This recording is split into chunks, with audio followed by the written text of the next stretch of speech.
It's like the owl from Tootsie Roll commercial. It totally is the owl from the Tootsie Pop commercial. Okay. Great. I did that Nice. just for you because I figured you'd Did you? remember, and we're old, and I so we did. do it before we get on here. So, Smart. yes. Hey, welcome, everybody. Welcome to our crazy conversation of old people. I see Darkest Night and Maximum Pair in the chat. You guys look great as far as I can tell so far. It has been a while. Oh my gosh, Pair, you are right. Darkest Night, you're chilling, drawing your friends as people. Not spiders? Spider people? Maybe. Awesome. Fantastic. Yes. So yeah, it's been a while, Pear. I feel like it's been a while since you've been here. It's been a while since we've been here. Yeah, it has been, unfortunately. Yeah. Since it was funny. I think it was like July 1st was our last stream. Right. Yeah, it was a long time ago, and it's partially my fault because I had the opportunity to do it, but two of the times I thought Joe was going to be there with me, and I was sorely mistaken. I know. And it was obvious that he wasn't going to be, but my brain didn't tell me that until it was already time to stream. Yeah. Yep. That's okay. Yep. You know what? But we're here now. It's summertime. Everything gets screwed up in the summer. You know, everybody's schedule gets kind of messed up for sure. Yeah, that's true. That's true. Yeah. Yeah. Oh, orchestra. Nice. Well, that's a good thing to be doing. You have a concussion. Oh no! Smiley face. What happened? What'd you do? You must have hit your head. Did someone bonk you in the head with their tuba as they were walking by? It was an orchestra accident. Yeah, that's a heck of an orchestra accident. It was an orchestrated accident. Oh my gosh! Yes. Scary. Pear, someone's after you. Oh no. You know, it's crazy. My youngest son had concussions. You know, he's had like multiple. 4. And before the age of 4. Well, no, I think by the age of true. 7. Yeah. 7. It was crazy. Well, that's because he was a risk taker. So yeah, okay, you fell. Yeah. Didn't hit your head though. It was not on the stairs. It was at your apartment and on the floor. You have a concussion without hitting your head. Wow. I thought it was kind of a requirement to hit your head to have a concussion, but I guess not. Wow. You answered questions because the doctor says. Yep. Yeah. That's usually how. So how did you hit your head? I didn't actually hit my head. You have a concussion. So did your neck catch your head so fast that you shifted your brain so hard into your skull that it caused you to have a concussion? I mean, I guess it can happen, you know. I mean, your brain's kind of surrounded by fluid in there, and so if it gets jarred around or whatever, I mean, yeah. As Neonsai so succinctly said, your brain might rattle. Yeah. Rattle. Like a maraca. Oh. Not like a rattlesnake? Yeah. Hey, Kiri. Hey, welcome. Nice to see you. Long time to see. It was a hard fall. Oh my gosh. Well, I'm so sorry. I hope you can get better. Yeah, the rest of you is okay too. Mm-hmm. So if you did not hit your head, I'm assuming you must have hit another part of your body to cause such a jarring, issue. Yeah. Must have landed on your shoulder. I don't know. Yeah. You haven't had any severe injuries. That's good. Severe injuries they're kind of sucky. Yeah. I'll tell you that. For sure. My friend described it as it's like imagine you're driving and you do a full stop without a seatbelt on. No crash, but big damage. Gotcha. Because you can like whack into the steering wheel and you can whack into. Yeah. Mm-hmm. Yeah. Mm. Airbags. Oh, airbags, man. Yeah. I've never deployed an airbag before. I have. Have you? Is it fun? No, not at all. It's right. It's annoying. It's right annoying. Actually, so I don't know if I've deployed an airbag. My brother deployed an airbag on me. Oh, but So, you've run into an airbag? no, that's the annoying part. So we were driving and someone pulled out in front of my brother and then parked in the street. Like it literally like it made no sense. So my brother hit them, but he slammed on the brakes first and then we hit them. We collided with them. We collided with them. My seatbelt catches me. I stop. And it goes and I'm like, unnecessary. It's over. Thank you. That would have been too late. It was dumb. And then it was also, oh, get this too. Because it deployed, it hit me in the face and it threw my glasses somewhere. Did you lose them? I don't know where. I did. And then we finally found them. Unfortunately, like 2 hours later on the street, where a cop car had just rolled over them. Ah. Yeah. It's always the so cops, not only man. did the cop car or did the cops find my brother for something someone else did, also they ran over my glasses. Mm-hmm. It was rough. Yeah. It's always the cops, man. Yeah, man. Cops. They're good guys. But, Hey, sometimes they just don't. They're obeying the law. But the glasses thing was not part of the law. I guess that was just a ruthless accident. Yes, I understand. Mm-hmm. It's crazy. When I got in a single car accident where I flipped my car end over end over somebody's driveway, Mm-hmm. I got a ticket. Yeah. Yeah. And the description of the ticket was accident that caused injury. Okay. Because I caused an injury to myself in the car accident. I was the only person driving. I was the only car involved. And yeah. And you still had to pay the cops for that. I had to pay a ticket for an accident causing an injury. They put it on my chest as they were rolling me off in a stretcher into the ambulance. He just put it on my chest while I was getting. What? Yeah. Really? Yeah. Oh my gosh, that's awful. The heck is wrong with people? I don't know, but that's just what you got to do, I guess. Rough. That's how it is. I flipped a car once, and no airbag. And yeah, this was no airbag. No airbag in that car. Yeah. That car didn't have an airbag. Oh, this one did. It just didn't deploy. There's no. Yeah. Because I didn't hit the front. Because I didn't flip it because I hit the front. Oh. Did you flip it sideways? No, it was flipped by an angel, and then we were safe because of it. Like, I'm not even kidding. This is crazy. What? I was my mom and I were in the car. No, it wasn't. Okay, so it didn't really get flipped by an angel exactly. But anyways, we were in the car and we ended up hitting slush on the highway, and it grabbed my car and spun it. And I was trying to slow down, but in the act of slowing down, I couldn't get over in time, and I hit the slush. And so, anyways, the car started to weave in and out of control, whatever. And then,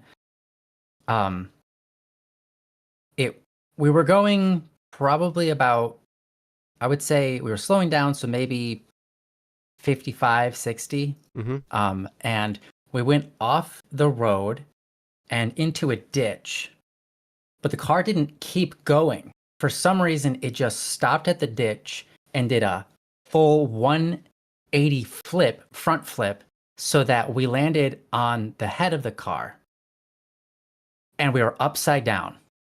Okay. And no one got hurt. No one got a bump on their head. Nothing happened. It was all the motion was just caught up in one flip, you're done. And it was like just instant stop, like the best possible way to stop, with like using momentum and motion and just putting an end to it. just in place. You're basically. right. You know, that is the best way to stop a car. If you can flip it onto its roof. Yeah, because it's the safest. No. Anyways, that's what happened. That's what happened, and it just ended. It didn't make any sense because we're like, well, we should have continued going. We should have gone off the cliff and then into the other end of the cliff because it was just like like the Michigan ditches, rather, ditch. So the ditch goes down and then back up. But we just went straight, like our car just tipped down right into that ditch perfectly and then rolled. It just rolled onto the other part of the ditch, and all the momentum was lost instantly, and we were just like upside down going, okay. Are you all right? Mom's like, yeah, are you all right? I'm like, yeah, I'm good. Okay. Here we are. That is always the weirdest, to be upside down in a car like that. Yeah. And then all of a sudden, like all your junk that was under the seats and on the floor and everything is on the roof. Like candy wrappers and change and French fries and chicken nuggets and everything, They're all like sitting there and you're like looking up at them, but you're upside down. Wow. And then I'll never forget this because like when I was sitting there upside down, I took my seatbelt off and all of a sudden I hit my head on the roof. Right. That's when you injure yourself. Right. Yeah, that's when like you take your seatbelt off and like you whack your head. Yep. And so then you like turn it off and you put it in park and Yep. It's so weird when you're upside down. Yeah. It is weird. This is everyone's sign to clean their cars. Yep. Unless when you're upside down, you want to see your chicken McNuggets with, your fries and your, change and everything. Yeah. I'm like, ooh, a gumball. Oh, yeah. free man, prizes. Tootsie Roll? I'll take one of those. Yes, exactly. Consolation prize. Know if it's a McDonald's fry or a McDonald's chicken McNugget, it's probably still good. It's still good. Still good. Yep. Even after 3 years. Yeah. Wow. That's why you never eat in cars. Yeah. That's funny. Hey, sometimes you gotta. When you spend your life in a car, like that's the only time you have to eat because you're kind of living in your car. I mean, you remember doing inspections and you're out there all day. Yeah, all the time. Yeah. And so it's like, well, if I'm going to eat anything, it's going to be in my car. Yeah, it's going to be while I'm driving. Because, what are you going to go park somewhere and sit down and have an eat? I guess you could go into like a restaurant and you could order food. You could, but it'd be, kind of rather just keep working and get home earlier. Yeah. And it's expensive to do that. So. Do I need a hug? I always need a hug, Pear. I could always use a hug. I especially need a hug. I just got back from Orlando. I need like 1 million hugs. Yeah, Orlando's crazy, dude. That's one of the reasons we've been gone. Thank you. Yes, hugs. Aww. Hugs to you. Hugs. Is Orlando bad? No, it's not bad. It's just crazy. Yeah. Orlando's traffic nuts, man. Not good.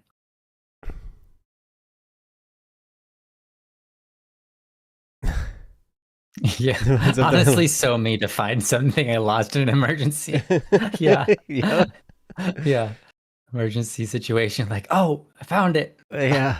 I lost these 3 months ago. Yeah. Overstimulating? Right. Yes. Very overstimulating. Orlando is certainly overstimulating. It's always ridden. The traffic is horrible. And it's all old people and tourists mostly. Just gridlock traffic and all the time traffic too. Even at 5 a.m. traffic, and it's unpredictable because it's people who aren't from there. So they don't really know where they're going. And so like they're making quick, they got to get into quick. And it's like 4 lanes across and they all of a sudden they're in the fast lane on the left and they got to get off the next exit on the right. And so they're all of a sudden trying to get through, like 4 lanes and like, it's just nuts, like everywhere. And I got back yesterday, flew into Detroit, and Detroit has awful traffic. In Michigan, like that's the worst traffic you can have. in Michigan. And I'm like driving through there and I'm just like, this is great. I can fight Michigan traffic easy. Like, this is fantastic. Yeah. Well, you're also from there, so you know right. what it's like. But yeah, you're right. You know, if everybody's a tourist, they don't have any comfort driving in that area. They don't know the turns that they're going to be making in the next, you know, 5 seconds. It's true. And so, yeah, that's a good point. It doesn't even matter how familiar you are with it. If everybody else is a tourist, it's just going to be terrible. Yep. It's nuts. It's nuts. And there are theme parks everywhere. Like, the whole place is theme parks. In fact, I learned before 1971, Orlando was basically like a downtown area with short buildings, like a regular, like you go through a small downtown town, right? It was like that, and orange groves everywhere. Yeah. Okay. And then 1971, Walt Disney World came, and then ever since then, it's been theme parks popping up. What Disney, added MGM, Epcot Center, then Universal has Universal Studios, Universal Islands of Adventure, Universal Epic Universe now, SeaWorld, Disney Springs is another one. It used to be Disney Marketplace. Like, it was crazy place. We were there for basketball, and that was crazy too. At one, like at the convention center, which was, multiple buildings convention center, at the north-south building of, the convention center. And in this one huge room, like 52 full-size basketball courts. Wow. In one room. That sounds crazy. It was nuts, man. Like, hey, Mianglios, good to see you. Twashu, welcome. Good to see you too. As many basketball courts as there are cards in a deck. Yeah, basically. And you get in there, and hoping your time in Florida was fun. It was fun for sure. It was an adventure. The best times though, we had were when we were not in Orlando and when we were at beaches, because we went to Clearwater Beach on the Gulf of Mexico, and we went to Melbourne Beach on the Atlantic Ocean. And those 2 days were fantastic. We just played in the water. It was just fun. Oh yeah, the beaches were great. It was hot, so hot. It's Florida in the summer. It's so hot. And so the water. I've been there. Yeah, you wore like long pants and long sleeves when you were there. Oh, probably. Summer. Yeah. Yep. That probably happened. Yep. But Clearwater Beach, dude, seriously, like, I always boast about Lake Michigan and the beach sand at Lake Michigan, which is the softest beach sand you'll ever find ever. But Clearwater Beach rivals even Lake Michigan sand. Like, that sand was so soft, like powdered sugar soft, Oh, wow. It was nice. It was very, very nice. Yeah. I've only been out on one of the beaches in Clearwater because that's where my mom and dad lived. But yeah, it was very nice. Very nice. Well, and you were on the the side, like the harbor side, right? Because there's that side, and then there's the Gulf of Mexico side, because it's kind of like an island. I didn't go to the Gulf. Yeah. Okay. We were in harbor. Yeah. Either way, beautiful. Oh my gosh, beautiful. Yeah. And that place had some shops, which were kind of nice. It was kind of, chill, That area is chill. I've walked it and everything. The only not chill part is the roundabout coming in. The roundabout. I talked to your brother about the roundabout. Did you really? Yes. That's hilarious. He's like, did you go around the roundabout? I'm like, yes. Yep. Oh my gosh, that thing is stupid. Like, yeah, it's really dumb. It's a really bad location for it. Yep. And just every accident that happens in Clearwater is on the roundabout. Yeah. Every one of them. Yep. And there's like literally legitimately an average of like 2 or 3 crashes on that roundabout every day. Really? Yeah. We did not witness any crashes on the roundabout. That's good. Yeah. That's the average. Some days it's like 6 in a day and some days it's none, but it's like crazy. We did witness lines of cars in each of those entrances into the roundabout. It was like Yep. huge line, to get into this roundabout. And Yeah.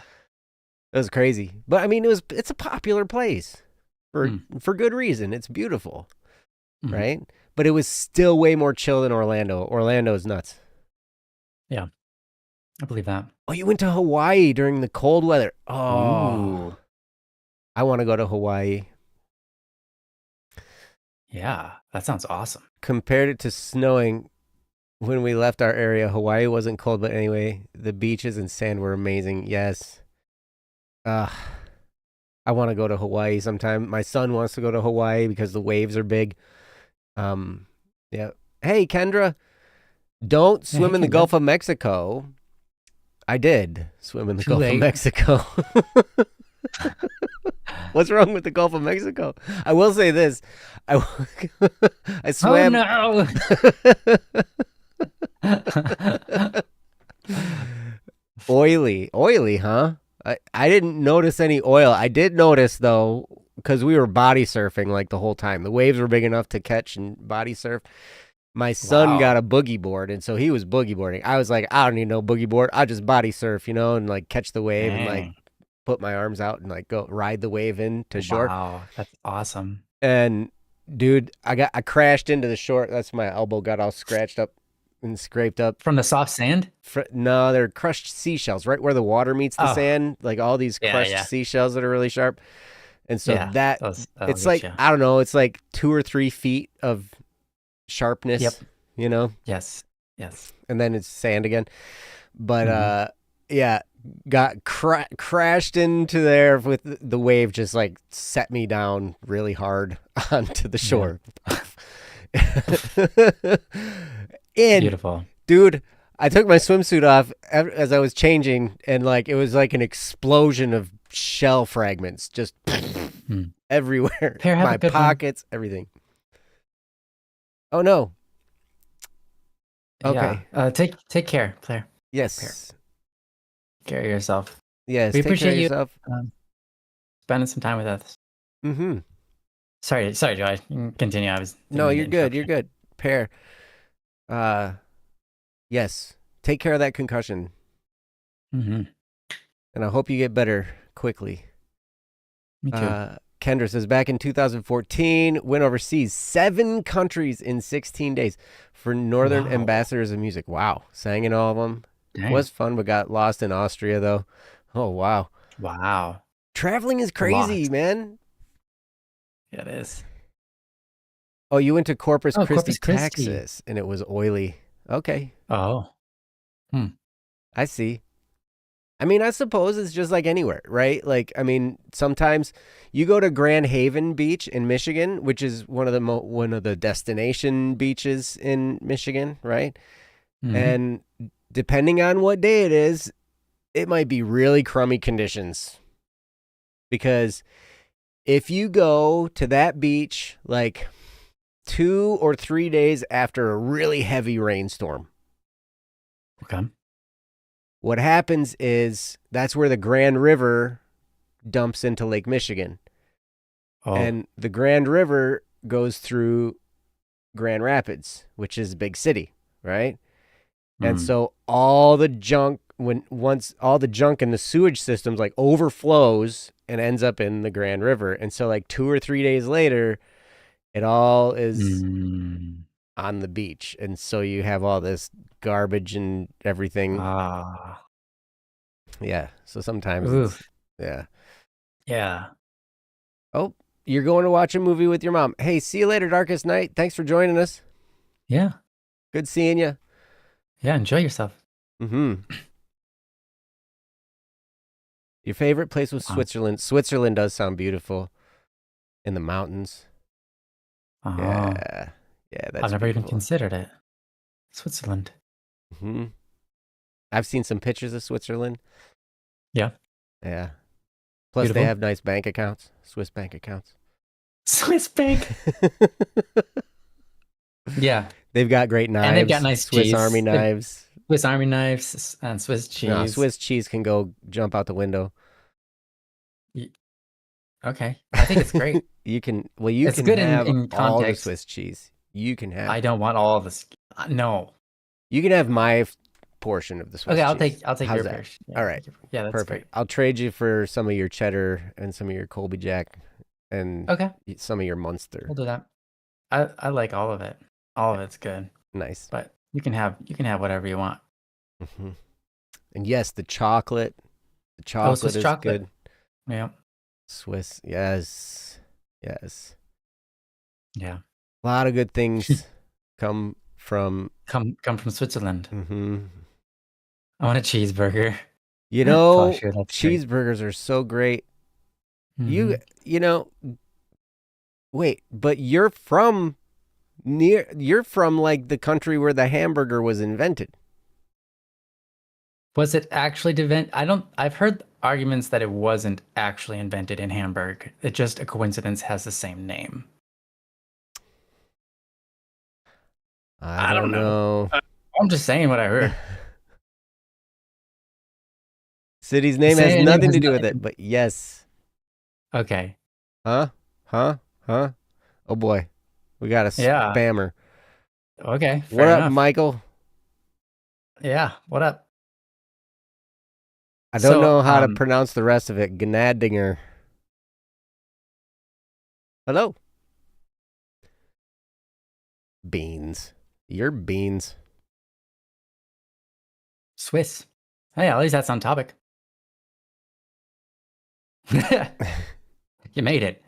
You've arrived. You have made it to Don't Worry Wednesday. Speaking of Don't Worry Wednesday, that's what we're here to do. We've been here for a while, and we've just been talking about places, and that's a lot of fun. Places and things. Yeah, we haven't been here in a few weeks. Mostly I've been just out of the state. This last half of July has been so crazy. I've been home for like 3 days in the last 3 weeks. Wow. So, yeah, that's not very many. I'm Beans. All right, cool. And you're Beard Man. Beans and Beard Man. Welcome. Thanks. Yeah. So welcome to Don't Worry Wednesday. It's a show that is about you guys, your issues, stuff that's going on in your lives. If you have something you'd like us to talk about, you can put it in the chat. We'd be happy to talk about it. Or you can go to don'tworrywednesday.com, click the submit a topic button, of which we have like 3 topics right now that we can do. Are we a couple or what? More like or what? We are not a couple. Ryan's married and I'm divorced. We could be a couple of guys. Or couple a couple of dashing young men. Yeah, dashing young men, something that we are not. But maybe some of that is true, yeah. Yeah. So no, we're not. Men, that would be right. Dashing, I'm not sure. Couple of cool dudes. There you go. Yeah, look out for the drama. I hate drama. I've been through enough drama in my life to... Yeah, I'd say no to drama pretty much always. Some people love it. I don't know. Dude, yeah, I know, right? They fish for drama. No. Yeah. Enough. I've had enough. That's like literally the opposite of what the show's about. Drama. Right. Well, if you have we drama, to solve on this show. Yes, we're here to help. Keys it right in. Keys it right in. All right, you want to do a topic? Actually, I got to do the legal thing. We are not professional lawyers. We're not professional therapists. We're not professional any doctors, police officers, attorneys, judges, whatever. We're not professional football stars. We're not Nice. We're not Holland.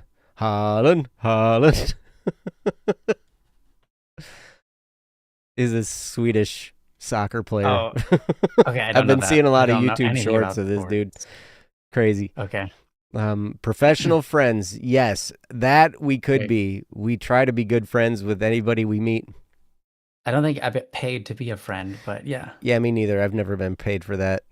I don't know if that's what requires. I don't know if you have to get paid to be professional, but in fact, I feel like a lot of times friendship will cost you. Yeah. I mean, it's a sacrifice. Mm-hmm. Yep. But it's very worth it. Mm-hmm. Yes. He is silly. Anything of great value has cost. That makes sense. Mm-hmm. So anyway, so we've got some topics. And again, if you have one, you can go to don'tworrywednesday.com, click the submit a topic button, fill out the form, and you are more than welcome to do that. We'll talk about it. There's a company in Japan that you can pay a random person to be a friend to hang out with for the day. You know what? I could have used that in Orlando. Oh, yeah. Show you around. Yep. Show me around. Drive you. To drive me. Why don't you be a good friend and drive me everywhere, Why don't you buddy? be a good friend and get me somewhere? So I don't have to deal with this stupid traffic, man. Yeah. Oh, man. Yeah, it was crazy. Rent a friend. Brother, sister, family, dad, mom. That's amazing, Kendra. That's crazy. Right, Popkins? Traffic in Florida is crazy. This is what I'm saying. Or pumpkin. Pumpkin. Pop. I like that. Popumkin. Pumpkin. Mm-hmm. Pumpkin. I do like that name. That's actually pretty cool. I figured it was you, Popkins. Mm-hmm. It looks like you. It sounds like you. Well, yeah, just a couple extra letters. Yeah. You went to Florida in 2024. Glad you did not have to drive in that traffic. I couldn't do it. Yes. It is nuts. It is nuts. That is so crazy. And, like I mentioned it to Ryan. I might have mentioned it earlier, but it's like, old people and tourists everywhere. Mm. And trucks. Yeah, that's going to make it difficult. Oh, and trucks too. Yeah. Yep. And everybody's got to get somewhere. And it is gridlock. Different from the Midwest. Yes, it is. It's so different. Even like I had to be at the airport to come back yesterday. I had to get there. I had to leave my hotel at like 5:15 in the morning. And it was still, traffic was nuts at 5:15 in the morning. You were probably thinking, well, at least I'm leaving early in the morning. I don't have to deal with traffic. Yeah. And that wasn't even the case. Yep. Ouch. Yes, you're right, Twashu. I was a tourist too, and I looked like a stinking tourist. Like there was one night we got lost. So we went to Universal. We took a shuttle from our hotel to Universal, right? Which is great. Free shuttle from our hotel to Universal Studios. And we're like, This is great. And then we got to be back, and we missed the last shuttle back to the hotel. Oh, no. By like 3 minutes. Mm. And they didn't have another one coming. And so we're like, well, I guess we got to walk back. And so we started to try to walk back, and we got lost like 4 times trying to figure out. And it was all there in the parking structure drop-off area of Universal. Like we're going back and forth and we're lost. And we're like, what? We couldn't figure out our way. We finally figured out. We had to go back through the metal detectors to like you were going to enter the park, right? So we had to go back up the stairs, back through the metal detectors, back across the people mover, and then exit from a different exit to get onto the sidewalk. I see exactly what you mean. Dude, it was so crazy. No, that makes a lot of sense. Yes. Everybody was mad. Everybody was hungry. Everybody was tired. Would have taken an Uber. Yeah, we should have. Uber would have been like $50, but it would have been worth it probably. Yeah. Yeah, it was crazy.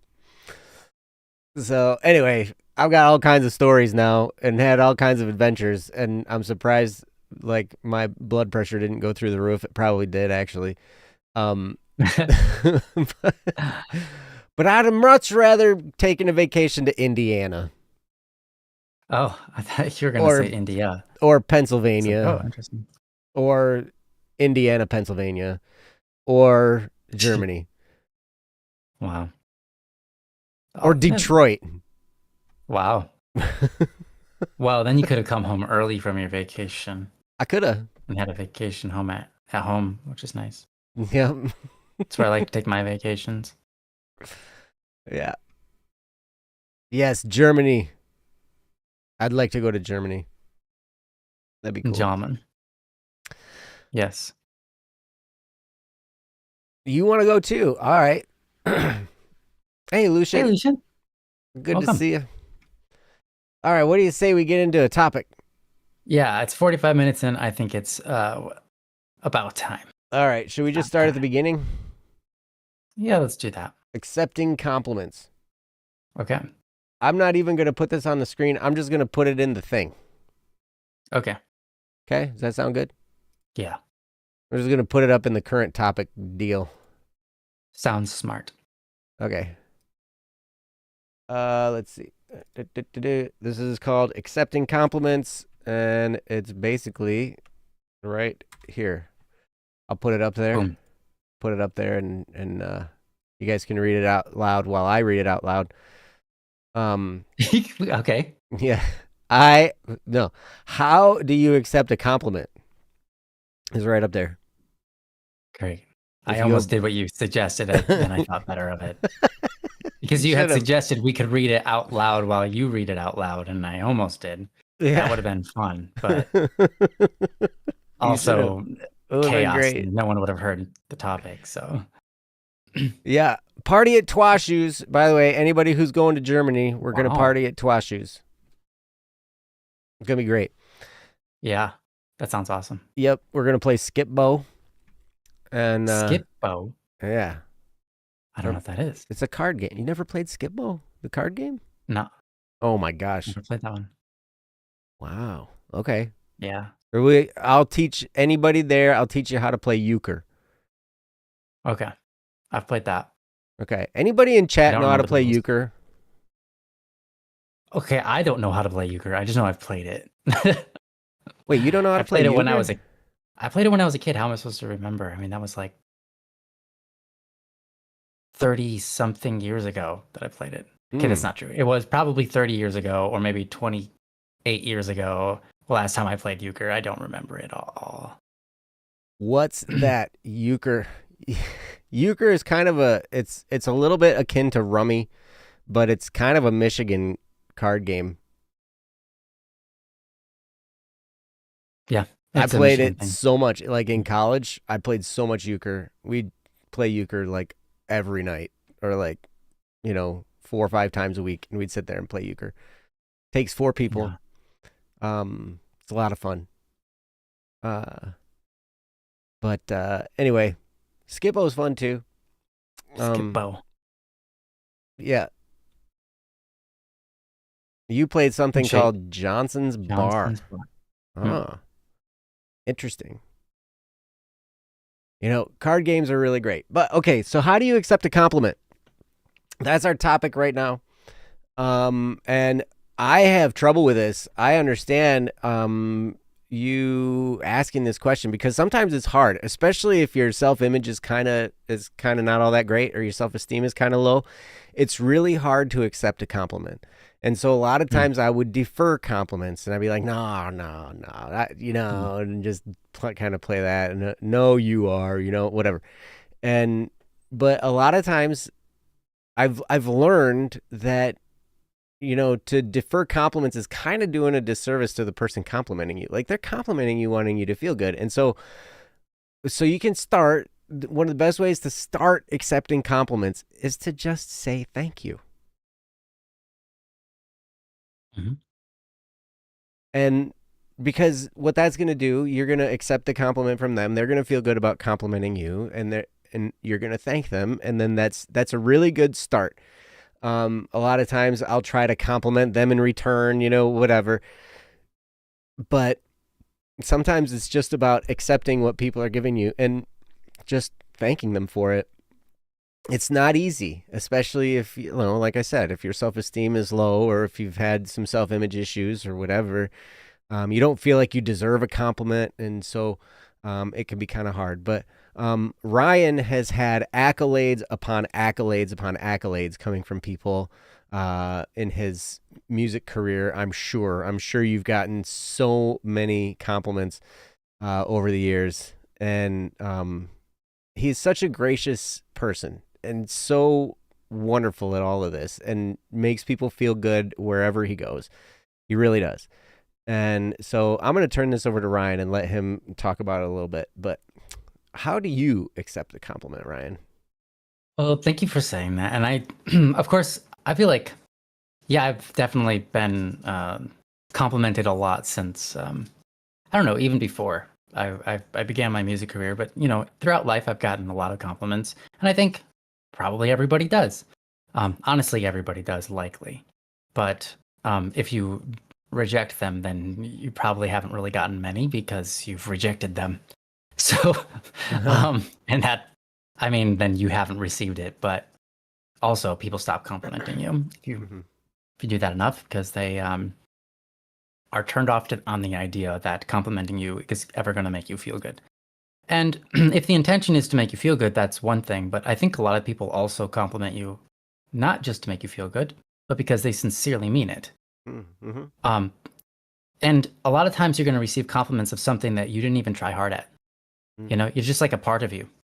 You're like, it's like, I'm not looking for compliments. A lot of times you might say, well, I didn't do it for a compliment, I just did it, or it can be something that's just like a natural part of you never had to try at, so it's just naturally good at it. And it could be something like how you talk to people, or the way you twiddle your thumbs. It could be anything. And it's like, to you the compliment means almost nothing because it's natural for you, but for them, they look at you and they are impressed. And so I guess, like, kind of just adding to what Joe said, and also adding to you asking this question in the first place, right? This is stuff you kind of have already figured out, and that's why you want to learn, how do you accept compliments? Because I think you're starting to realize, or maybe you've realized for a long time, that people are giving compliments and you don't want to shut them down because you notice that they're doing it because they're good people, and you shouldn't shut down goodness. I mean, there are people who aren't good that give compliments, but that's called flattery, and it's kind of different. Flattery is a little bit different than a compliment. Flattery can be shut down eloquently. I think that's fair to do so. But I think, genuine compliments, you're kind of already on the page of like, well, yeah, it's not good to shut them down maybe all the time. And so here's some tips. One, I would say what Nyansai just said is really great.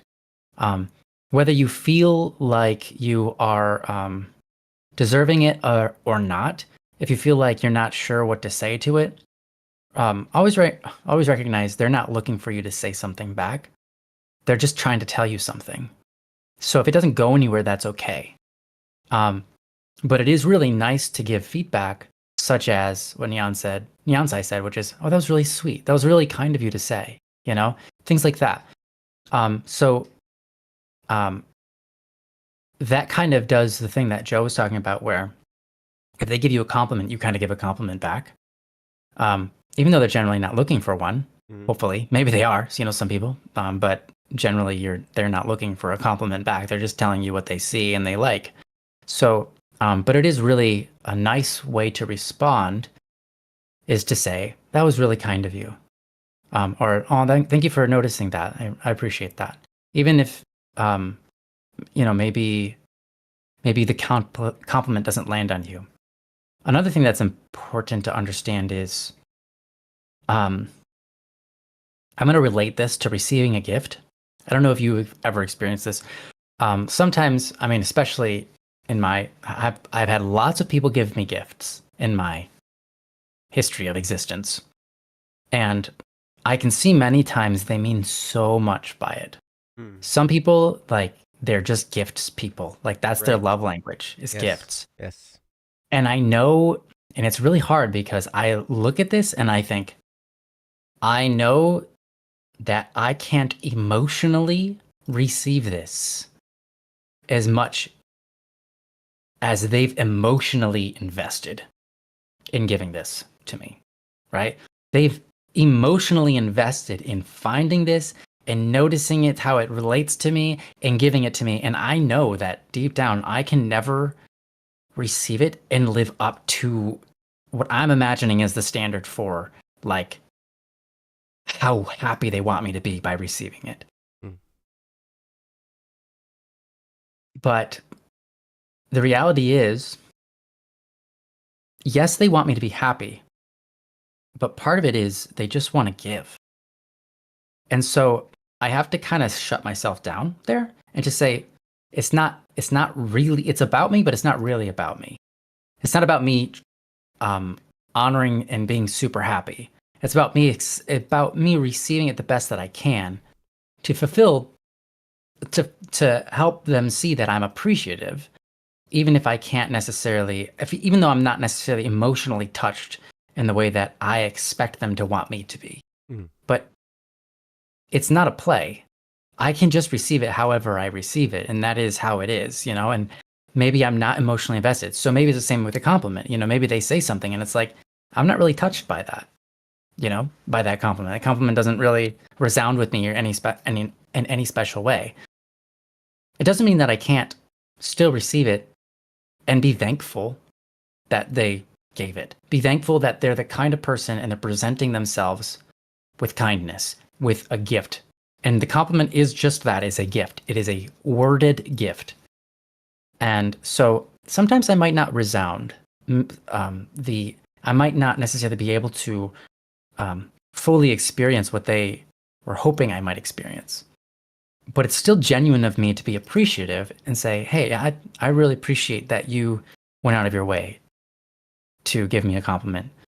And it really shows what kind of person you are, and I like that. You can do something like that, and it's a good way to receive the compliment and receive them, which is actually even more important than receiving the compliment. You're receiving them, that relationship, and then you're also letting them know that that you appreciated it, even if you can't necessarily appreciate it at its fullest level, let's say.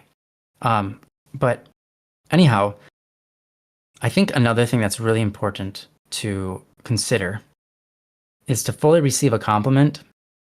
This one can be a little bit hard. Requires humility.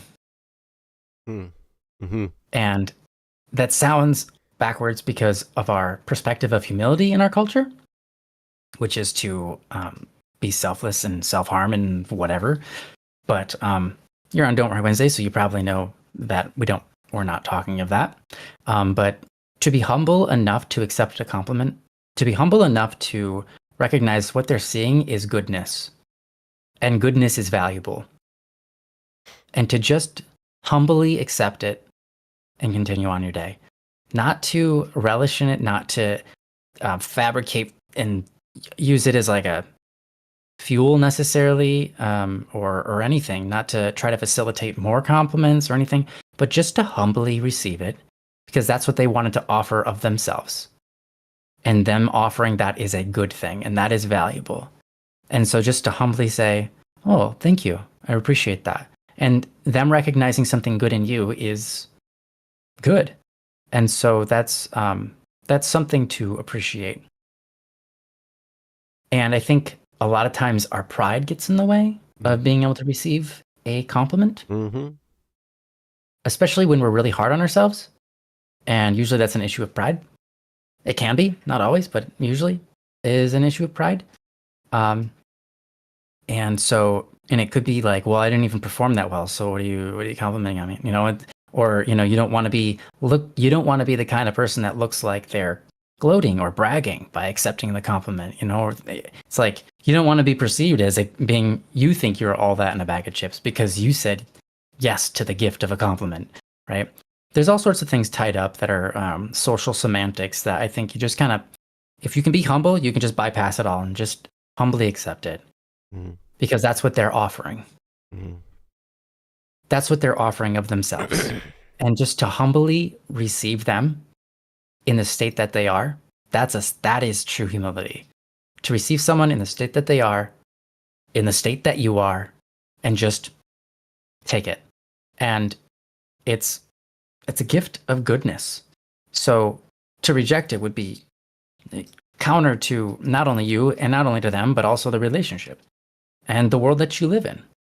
We need more goodness in the world. And compliments, I'm not saying we need more compliments, but we need people who notice things and try to build them up. when someone's complimenting you, what they're trying to do in some part is help you recognize that you've been seen for your goodness, and they want you to continue doing that thing that they're complimenting you on, generally speaking. So just take it as that.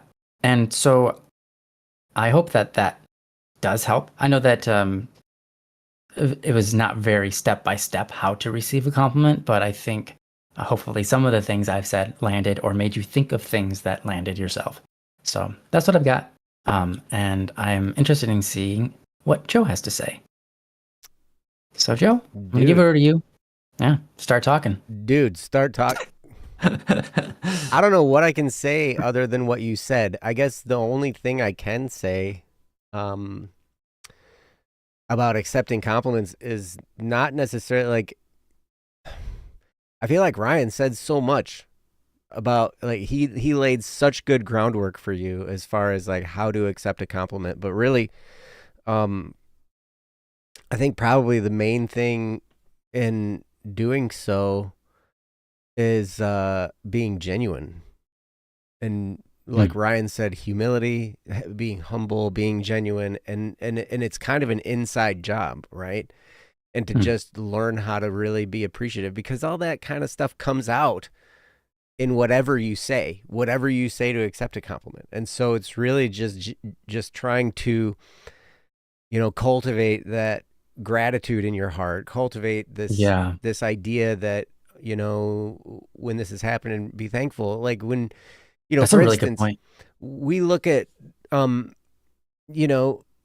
look at all of you guys in the chat and I see what you're saying, and welcome, Just Flan. It's great to see you. It's great to see all you guys. Twashu has a comment. I do really love getting gifts, but I always have a little voice telling me, but did I manipulate them into giving me this? It's really annoying. I wish I could easier accept someone just being nice, right? And it is hard because sometimes we will like look at people and kind of be like, why are you doing this for me? We'll be kind of skeptics, or what did I do? What are you buttering me up for something? Whatever, right. Are you trying to get something out of me? Is that why you're being nice to me? Like I remember at the car rental place this week, the guy behind the counter was like, I like you, man. And I was like, it didn't sound genuine. Part of it was, like the whole car rental process was a nightmare anyway. And he tells me this and I'm just like, that sounds a little fake, but I'm still like, what, but I look at you guys in the chat and I'm so thankful that you're here, and I'm so thankful for all of you that join us. And I hope that comes out through what we say. I hope that my heart rings that, because it's genuinely true. And it's like I used to, when I'd have a lot of business meetings or when I'd have meetings with customers or whatever, and I'd say to myself over and over and over again in my head before I went into the meeting, I'd be like, I love you, I love you, I love you, I love you, I love you, I love you, I love you. Like I just kept telling myself that before I went into this meeting. And when not to yourself, but about the person, right? About the person. You exactly. Love the person. Yep. Like I love this person. Right. And so like, I would just say this over and over in my head. And by the time I went into the meeting, I had it kind of ingrained in there. I love this person. And so then everything I said and did, kind of reflected that, that I'm happy to be here. I'm glad that you're here. I'm thankful that you're here. And I love that you're here. And, it kind of comes down to what's in your heart. And so that's kind of the track I would take on this, is like cultivate that attitude of thankfulness. And when someone has, when somebody gives you a compliment, you'll kind of automatically just be gracious and thankful and appreciative of it, because that's what you're cultivating in your heart. And so I guess that's probably the most I can say, because Ryan covered everything else. I really like what Lucian just said. I think that's gold. Lucian says, I found a good way to practice receiving compliments was to give them. It helps you relate to the person giving you the compliment. And true. Yeah, I think that's absolutely true. Yeah. Yeah. Very true. Yeah. Just think Flan says, it's I think in my opinion, there's no incorrect way to accept a compliment. You just have to do sure. yourself a service to not reject it. And yes, absolutely. Yeah. And try not to deflect it either. That's what I used to always do. I would deflect them, Right. you know? But that was just because of low self-esteem and a poor self-image, right? Mm-hmm. But when you generate humility, like Ryan was talking about, and you generate that attitude of being thankful and everything, like I think that's really good. you can accept them. And even if you don't think you're worth the compliment, you can still just say thank you. And that goes a long way. Off topic, but we have 3 a.m. and my room still feels like a toaster. No. When I come to Germany, bring you AC. Europe doesn't believe in AC. How am I going to get an air conditioner through customs? Like, I would gladly mail you an AC, but if Germany doesn't believe in it, they're probably going to reject it. Yeah, we don't believe in this. Dude, I did like 2 weeks ago, I installed an AC unit. Wow. Nice. Like a mini split AC. Like, well, good, because it's been hot. Dude, whoever it was in South Carolina. Received that was probably pretty thankful. It was our servers. Oh. Yes, okay. The BSS servers received an air conditioning unit. Very nice. Then I guess, thank you, Joe. That was great. Dude, it was nuts. It was a crazy experience. That was a crazy... Dude, this whole month has been nuts. Yeah. Hey, welcome back, Darkest Night. Surely I can put the... I guess it depends on the size of the air conditioner. Even the ones that go in the window are kind of big. Oh, those are huge. Yeah. You know, anyways, one of the things you can do, get some cold water and a washcloth, put it on your neck. And if you have ice and ice water, keep a bowl of ice water next to you because the washcloth will warm up because of your body heat, right? And then just every once in a while, put the washcloth in the ice water and wring it out and squeeze it a little bit, you know? And then cool it off and then wring it out. When you have an ice cold washcloth again, put it on your neck. On your neck.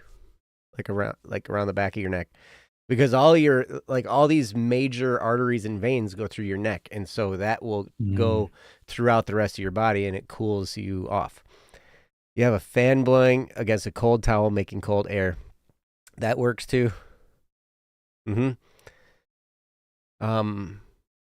saw on YouTube a guy made like this air conditioner out of a cooler, with some fans or something. Kind of interesting. I'd say just do the easy thing and reroute your heater so that it becomes an air conditioner. You just have to do a little bit of engineering and pump it out, pump the heat outside of your house and get the receiving end of the cold air and the dripping water and all that kind of stuff. It's easy engineer stuff. No, it's not easy. If all you have is a furnace, you're missing key components of the thing. Don't tell them it's not easy. They have to learn what they need to buy at Home Depot along the way, all right, Joe? In America, where they have a furnace and air conditioner all in the same unit.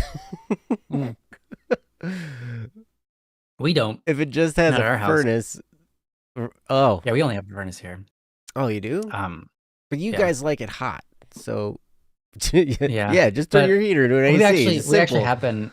We have been using air conditioner, a little unit, and pumping the air out, the hot air out, and whatever. But yeah, it's only strong enough to cool down one room, and it's so loud. See, and Twashu, just take out the oil furnace from our basement that's boiling water and make it do cold water magically. They have radiant heat, not forced air heat like we all have in the United States, right? Well, if they got radiant, that's what you need. Because you're not going to radiate coolness. No. No, they need some more parts, but they do need a radiator in order for it to... Okay. Anyways, I radiate coolness. Right, because I'm so cool. You do. You know, like you're pretty. Yeah, I agree with that. You radiate the hotness because you're so hot. You know, that's true. So it's like accepting compliments, guys. Oh my yes. gosh. Yeah. We had names for each other back in the day. It was great. Oh yeah, it was great. I Ryan was the hotness. hotness. We won't tell him mine. Joe's. Joe's was better than mine, to be fair. Yeah. You can say it if you want. I don't care. Kind of you to say, Joe. Yeah. Joe's was even better, but also, yeah, a little bit. I don't know. Maybe not. Maybe not better. Now you guys can all just be in suspense. We'll move on to another topic. Yeah. Maybe I'll just throw that line over to you next time it's your turn to talk, and it's going to derail everything. Perfect. I love it. Yeah. Yeah. That's very kind of me to say. Well, that's very sweet of you to say. That's very kind of me. Yeah. Wow. Hey, welcome, Patrick. WhatsApp. Are you on WhatsApp, Patrick? I said, what's up? What doesn't say WhatsApp? That's WhatsApp. What's up? That's an app. That says WhatsApp. WhatsApp is a messaging app from Meta. Okay. What? You don't know about WhatsApp? I know about WhatsApp. I'm just usually a little bit more dyslexic. I got you. But this time I'm not. What's an app? What's an app? Oh my gosh, Just Flan. Mm-hmm. Well, YouTube has an app, maybe on your phone. I remember when everyone started saying app, and I was very upset at the world. Because we already had a word, and it was called program or software. And then everyone was like, app this, app that. And I'm like, what on earth is an app, guys? It's a program. I know, right? I know. Yeah. But app was short for applications. And then you go to Applebee's. Oh. Which also starts with app. But anyway, you go to Applebee's and they'd be like, half off apps. Like between 5 and 9. Appetizers. App, short for appetizers. I was like, half off apps. Like, what? You're going to give me apps on my phone for half price? Oh, no. Like, most of these are free. What's half of free? Like, what is half of free? I mean, do you get less food or it's more? Still free? Yeah. Where does the multiplier go? Appetizers. Yes. I like appetizers. You didn't break me, Patrick Punmaster. I just saw you say WhatsApp, and I was like, oh yeah, I've used WhatsApp before. Anyway, all right, let's go on to a topic. It's great to see you all. We're going to do another topic. This one's actually urgent. We should have started with this. Oh gosh. Well, but you know, I didn't because I screwed up. In your expediencies. Well, it was marked urgent, and unfortunately, we are late. So yeah, a couple weeks late. Yeah, that's true. Actually, well, they sent this July 21st. 21st. Something like that. So yeah, it's not only a week ago. Far enough. Not that far ago. All right. So but I will put this up on the screen and read it out loud. This is still relevant. Yes, hopefully it's still, I imagine, relevant. But anyway, all right. So here we go. I'll put the topic up. This is from an anonymous person. It's called Unmatched Vulnerability with a Friend. And I will let you read along while I read it aloud. And here it is. I'm really hurt, and I don't know what to do. I'm not always sure how to handle situations like this, and I'm desperate for advice. The other night, my friend and I had a fight after he and his friend were yelling at a game out of frustration. The yelling became overwhelming for me because I've been through abusive situations where raised voices were common. Because of that, yelling puts me on edge almost immediately. I left the group call and my friend called me privately. I explained that the yelling had overwhelmed me, but his response felt short and cold. Well, good night, I guess, and immediately hung up on me. I told him I didn't like how I was being treated and that led to a small argument. Eventually, we decided to call again so we could talk things through instead of letting things fester. He gave me the chance to explain why yelling affects me so deeply, and I told him about my past and why it's such a trigger. But after I finished, he didn't really say anything. There wasn't an apology, no I understand, no how can I support you. The conversation just ended with us saying a simple goodnight. The next day, I reached out first and wished him a better day because I didn't want us to stay upset with each other. But I'm still carrying a lot of hurt from how everything ended. I opened up about something deeply personal, and it felt like my feelings were met with silence. I care about him, but I don't know what to do now. I don't know if I'm expecting too much or if it's reasonable to want some reassurance, empathy, or acknowledgement after being vulnerable.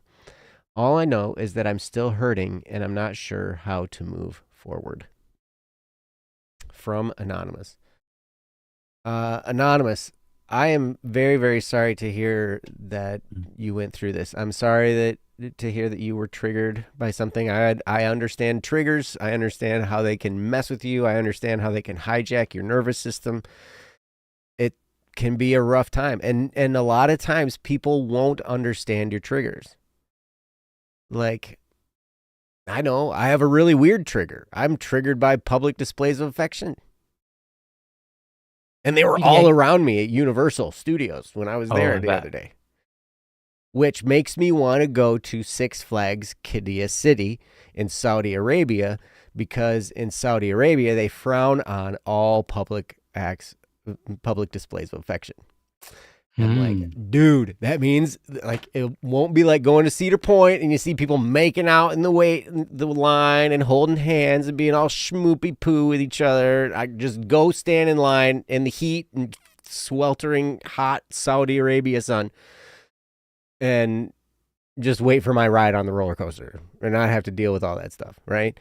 But it's like, I mean, triggers, they're just that. They trigger your nervous system into this high alert mode and make you feel tense. They might make you feel, they might make you freak out. They might make you lash out. They might make you shut down. There's all kinds of things, right? And so part of this is sometimes, I mean, if it's bad enough, Anonymous, I would recommend seeing a counselor about this, right? Because sometimes people, like, we have triggers that, one of the problems is within us. Of course, people could be more understanding and all that kind of stuff on the outside. And a lot of times, your closest friends will be. Like, people have made great accommodations for me and my triggers, right? People have, thought they've listened to me and, taken actions to help me not be triggered in a lot of ways. And I really, really appreciate that, because then it just lends itself to more calm, peaceful interactions, right? Where I'm not hijacked. And I appreciate that. But a lot of times people won't understand how those things can be triggering, and then because they don't understand, they won't care. And so sometimes it takes, like, for somebody to really understand that, they got to have their own triggers. That might be kind of weird. And that might, like, require people to make, like to respect those things and whatnot. So, I would say maybe it would be good for you to talk to a counselor, and to just work through some of those things so you can calm down your nervous system when it comes to these triggers. Another thing is, when you're faced with stuff like that, and you feel your nervous system starting to rise up, what's happening is your limbic system is taking over. That's the part of your brain that's fight, flight, or freeze. And you can take deep breaths and focus only on your breathing, and that calms you down. You can do things with the right hand and the left hand. So like 1, 2, 3, 4, 1, 2, 3, 4, 1, 2, 3, 1, 2, 3, 1, 2, 3, 4, 1, 2, 3. And or you can dance, like hop on your right leg and then hop on your left leg. Something about going back and forth from right to left somehow brings us back to our conscious mind rather than our unconscious limbic system, and back into reason. So those are things you can do when you're triggered to help bring you back into reality. Because what's happening is you're kind of forced into not reality because your nervous system's all hijacked, right? So those are some things you can do. And like I said, there might be some things to work through, but I'm going to turn this over to Ryan. I know Ryan's dealt with this before. He's dealt with me, having triggers. And Yeah. and, yep, we all have them, and things just do that. And I appreciate you, Anonymous, trying to hand an olive branch to your friend, trying to explain things and trying to work through it with your friend. But if your friend doesn't understand, they might not receive that, and they just might not understand. And so, those are just some things that just might be possible. So, Ryan, I'm going to let you take over and talk through some of this for Anonymous. So, Ryan, now it's your turn. Start talking. Thanks. No, this is actually really relatable. To me, I think, well, I should say I have the same trigger of when someone starts yelling, especially aggressively, but even if it's not even aggressive, sometimes it's usually aggressive though. I think someone just shouting something is never really a trigger for me. But if there's aggressive, if there's any bit of anger or whatever in the yelling, I have my conscious mind and I have my subconscious mind, and then I have like them compete in my head over my reaction. And I do a pretty good job of never really giving in to the sort of limbic response that Joe's talking of. But I definitely feel it. And that is usually for me, it's a sense of like wanting to shut down or get somewhere else, disappear, so to speak. Because the I have a history as well with my dad liked to yell and he would get violent, and so yelling would equate to, if this goes on, if the yelling continues for any more than a minute, things are gonna actually get physically violent. And it could be as much as throwing a hot dog, throwing a wet hot dog across the room, to throwing a chair, to throwing a human being. So something was going to get thrown if the problem wasn't solved quickly, once the volume and anger increased. And so in my head, that's what I learned when I was like 2.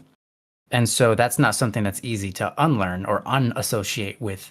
It's like, okay, I hear aggressive, angry yelling. That means something's about to go down because one thing leads to another. And I have to tell myself, that's not always the case. And also, I'm not even over there. I'm just hearing it, a lot of times it's like not even pointed at me. I'm just hearing it, which was the case, when growing up as a very young boy. I was not a part of whatever my dad was yelling about.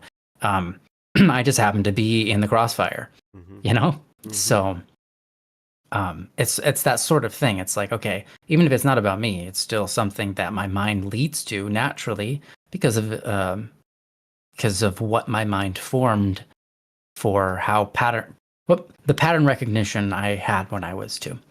Let's say, actually, it was more than I shouldn't say 2. It was 0 to 5 or something like that. But anyways, so what I'm saying is I relate to you on the aggressive volume experience, and I also relate to you on the I also relate to you on opening up and kind of just getting like sidestepped, feeling like, yeah, and in a way I kind of relate to the person who did that to you as well, but I'll explain why. I think might be what happened here, and I could be wrong. I'm just, from the small angle I have on this, from the experience you relayed, it sounds to me like this person believes that you're telling them that they did something wrong, but they in their heart know they did nothing wrong. They're like, I didn't do anything against you. Why are you mad at me?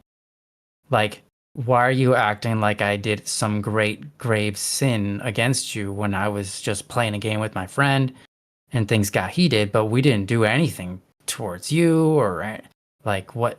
Why are you going off on me? Like, and you weren't necessarily going off on them, but you're bringing it up and you're letting them know that this is a area where you're vulnerable. But what they're hearing is, you poked me where I'm vulnerable. And that's something you did to me. And they're like, I can't apologize for something that I didn't do because I didn't poke you where you're vulnerable. Not on purpose, not on accident. I didn't. You poked yourself because I said something, you poked yourself. Like, how am I supposed to apologize for that?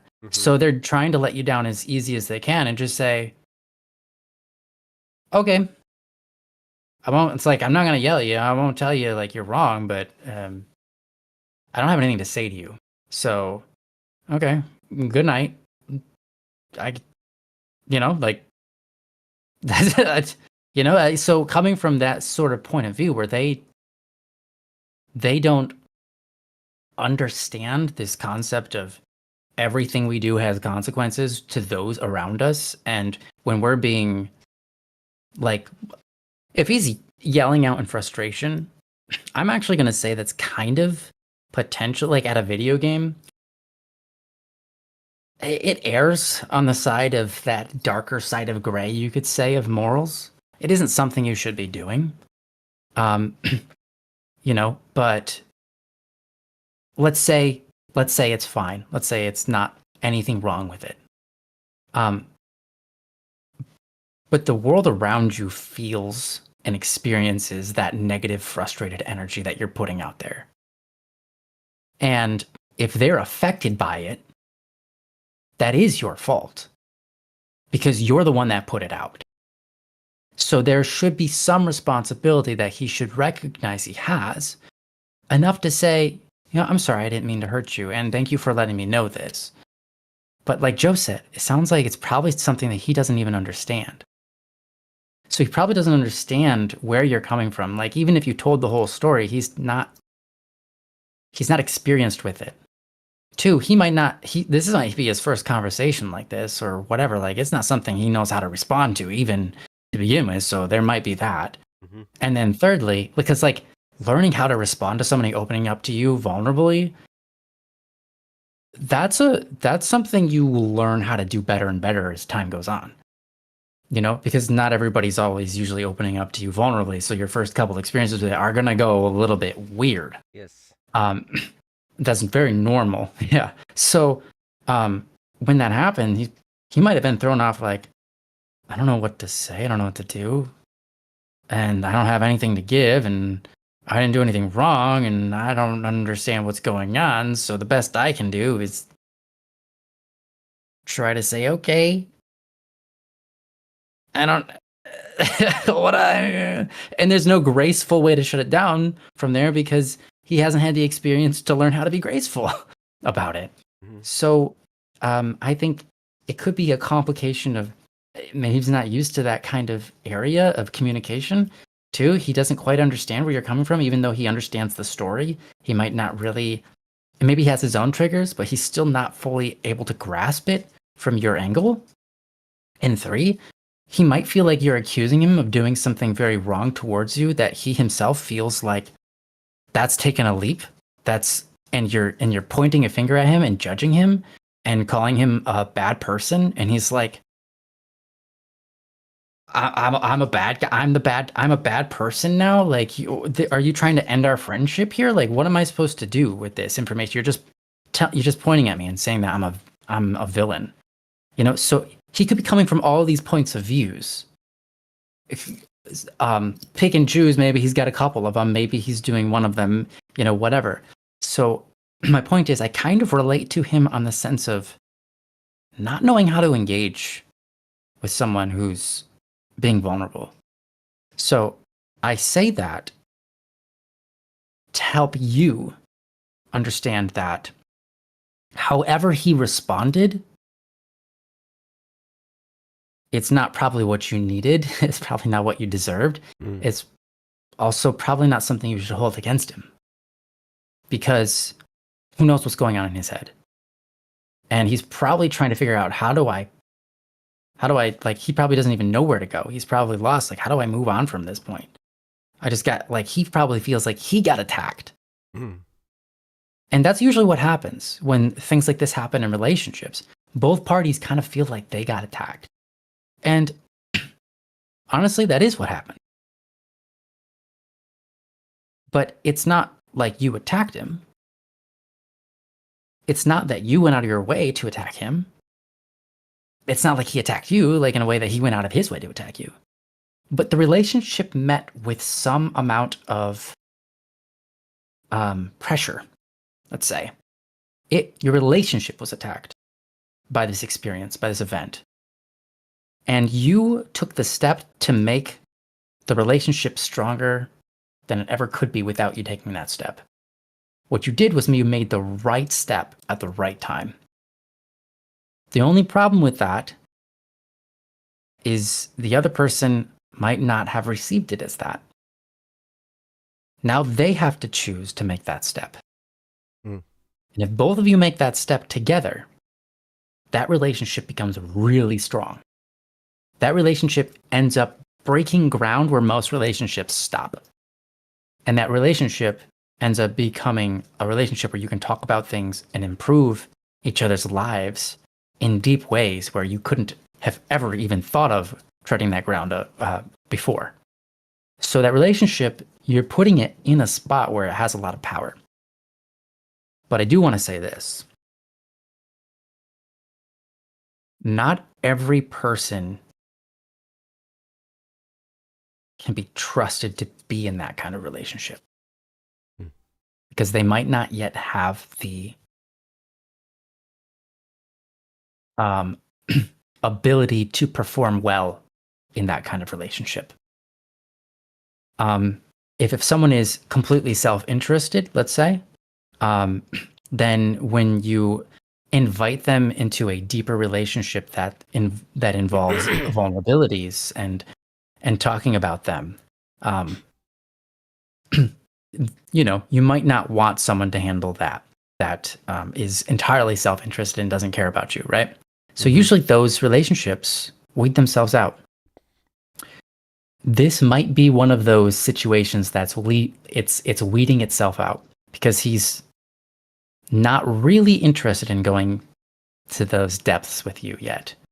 It might not even be on his mind. It might not even be an option in his understanding of what a relationship is or what life is, what himself is. He might not be ready for that yet. And sometimes you just have to accept that that's the case. There are people that are just not ready yet. And one day they might be. And one day they might come to you and you'll hit that spot again, and that time you'll succeed. In other cases, you might find yourself with a friend that just stays in that particular form of friendship where it doesn't go into the deep end. And other times I've seen that's where a friendship ends. They don't know how to handle that tension in the relationship and they just fall apart. They crumble because one of the two individuals are not capable of carrying the weight that a friendship or a relationship demands. It requires a sacrifice, as Joe was saying earlier on. It requires, some amount of self-gift, and that's not easy. So, I guess what I'm trying to say is, I can understand to some degree, based on the limited information I have here, I can understand what's going on, the possibilities of many potentials of at least what's going on, and it is rough. And I hear you, and I am sorry that your vulnerability wasn't met with the right response. And there is a correct response. I feel like he probably got too caught up in him thinking you're attacking him. It's just my guess. It's just a guess. But if he got caught up in that, pretty much everything you ever had to say after that was just completely not heard until you yourself went to him and you apologized for attacking him because he probably feels attacked, even though you didn't. And now you feel, and this whole thing started because you were not attacked, but essentially you were. I mean, you kind of felt attacked because that's how your brain receives this aggressive, frustrated yelling.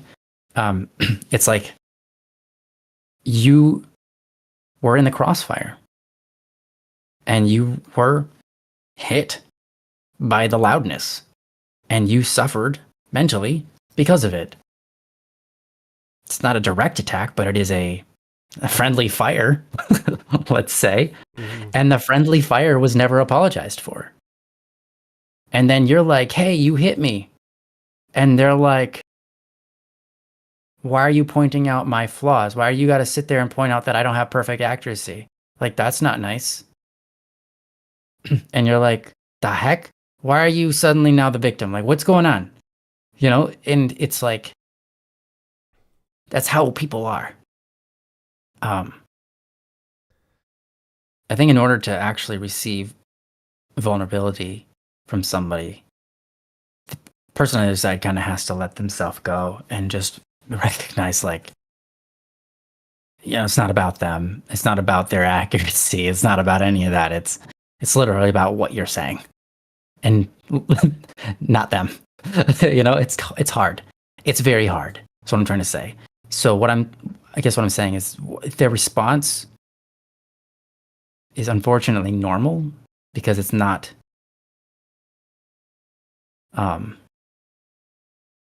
what's the word?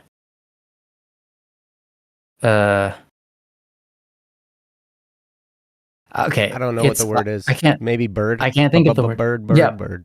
Bird. Yes, that's the word. Okay. It's kind of normal because it's not bird. Sorry. No, that wasn't it. I tried it. That didn't fit. It didn't work. That wasn't the word. That wasn't the word. Give me another one. Give me another one. Give me another one. No. Lasagna. Okay, anyways. Lasagna. That's not it either. That's not it either. Okay, anyways. It's kind of, I guess,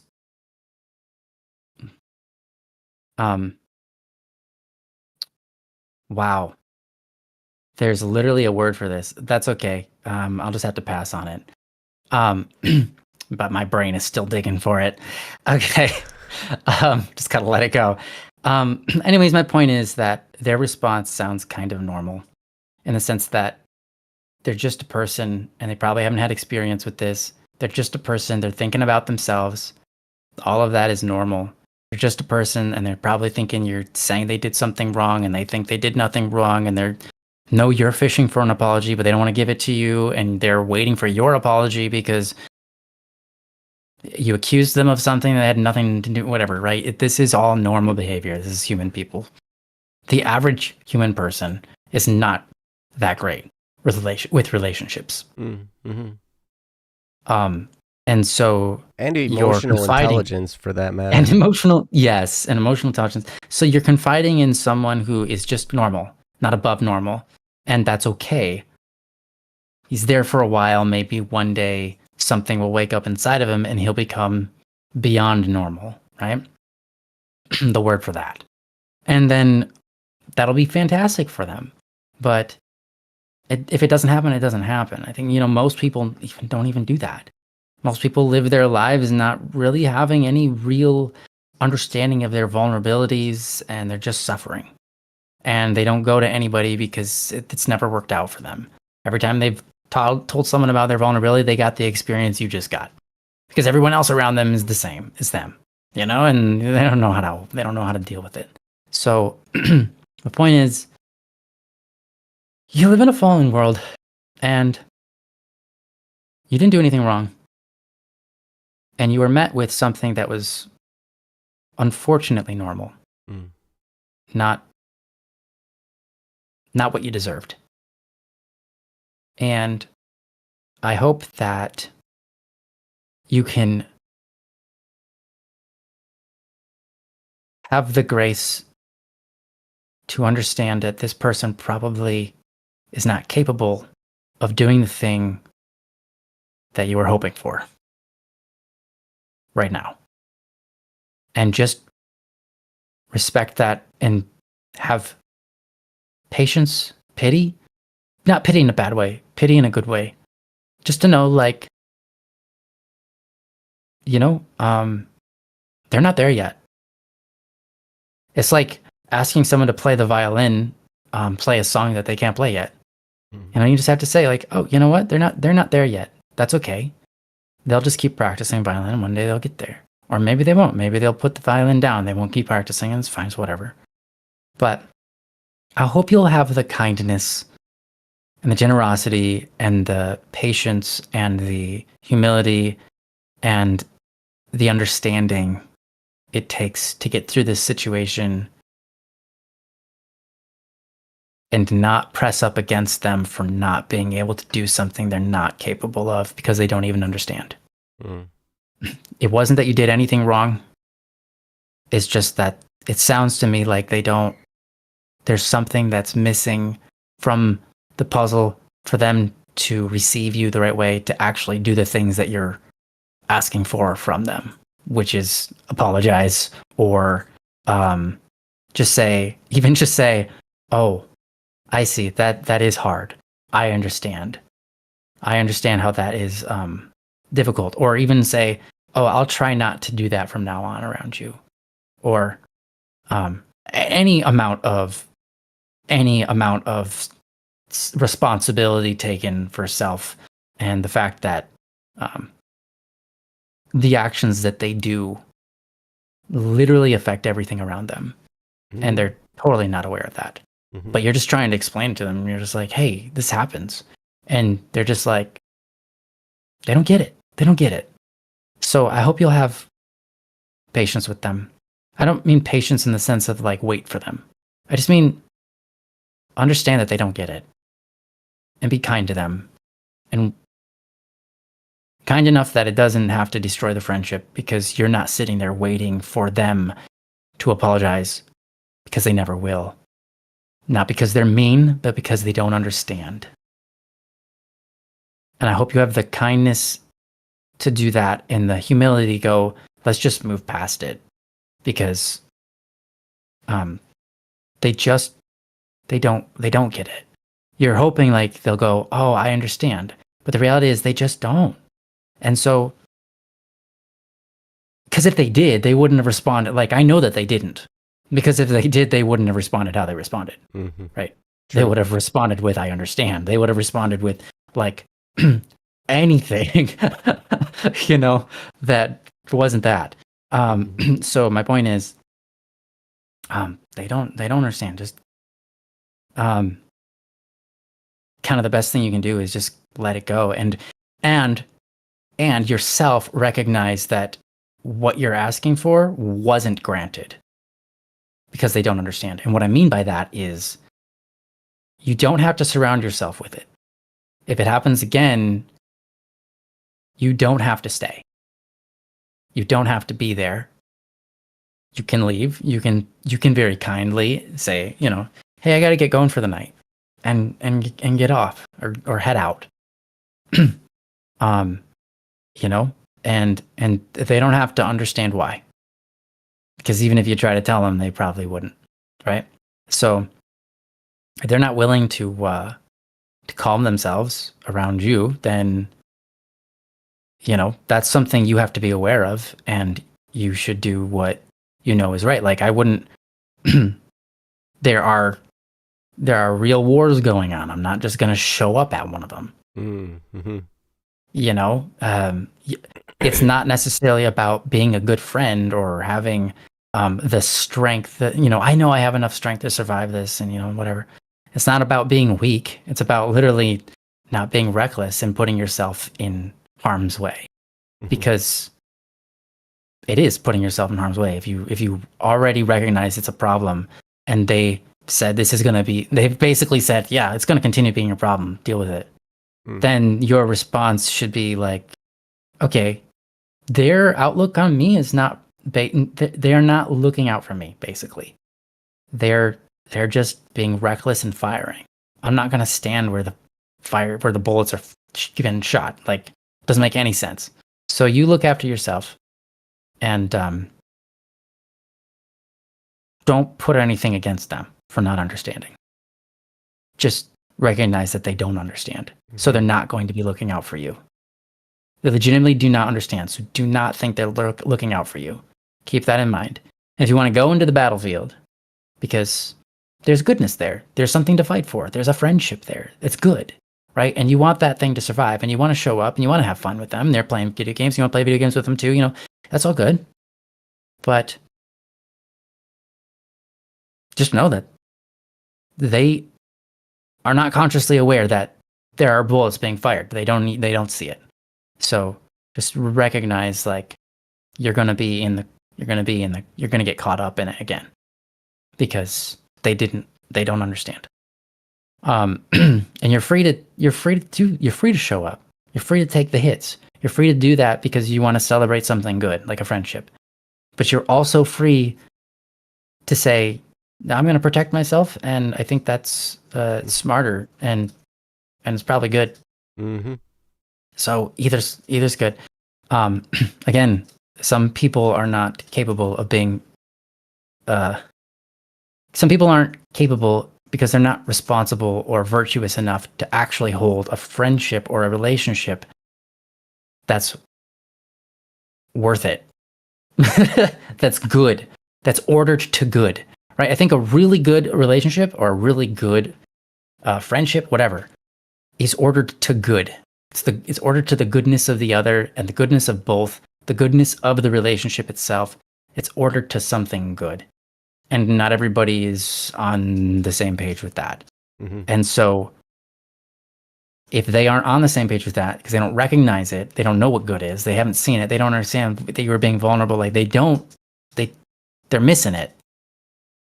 They might not be capable of having a relationship that is ordered to goodness, which means the relationship you have with them right now is already at its peak level until they themselves reorder their values and understanding and things like that. But anyways, I've spoken a long time on it. I hope that gives you a full enough picture to sort of figure out where you want to take any of this. I hope that painted a big enough picture for you to gather enough sound and reasonable logic that will lead you down a path that will make you feel like you can turn this page and say, okay, I'm done. I can move on now. And I'm going to move on in this direction, whatever direction that might be. It might even be that you're going to pursue it again and you're going to try it again. And that's okay. It's okay if you think, you know what, maybe I'm going to give this person a second try at this, and I'll try to retell them and explain it. But, and you're free to do so, right? But you might, again, it might fall on deaf ears. So it's your story to write here. And I hope that I laid it down in such a way that kind of is calming, because it's kind of all been spelled out, at least in rough. Obviously, I'm not there. I don't know the interworkings of their mind. I don't know the interworkings of your mind. I might have some of the details wrong. I might be completely wrong because I read these details that you gave and I took off with it, you know. But I hope that I genuinely hope that whatever I had said isn't just making you feel worse because I painted the picture that spells it out, but instead is giving you the tools to work with to let it not fester anymore and let it pass and do something good with it. Because that's really ultimately what you wanted to do. You wanted to do something good with this. Don't let that goodness in your heart that you're trying to achieve be snuffed out because someone else didn't understand it, right? So pursue that goodness you were trying to achieve by being vulnerable at that moment. Just continue to go that path that you were going. But I guess what I'm trying to say is I hope that me painting the picture calmed you and helped you understand, like, okay, yeah, I just need to go this route. Anyways, it's hard. It is hard. And I hope that this person can grow through the experience as well. So yeah, with that, I'm going to give it over to you, Joe. Okay. Thank you, Ryan. Man, there was so much good in there. I don't know how I'm going to follow that up, to be honest, but I'm going to try. You're gonna do well, Joe. Well, I'm going to start by going through some of the stuff our chat has said during what you were saying, that's a good there was a lot of good stuff said in the chat. So Patrick Punmaster, I'm just going to kind of start at the top. Patrick Punmaster says, IMO, in my opinion, no offense, but that friend sounds like no friend to have, aka terrible and rude. But I'm someone who can understand even if I've never actually experienced what they experienced. I guess I'm one who can emotionally understand someone, and that's maybe possibly true. Possibly they're not a friend to have.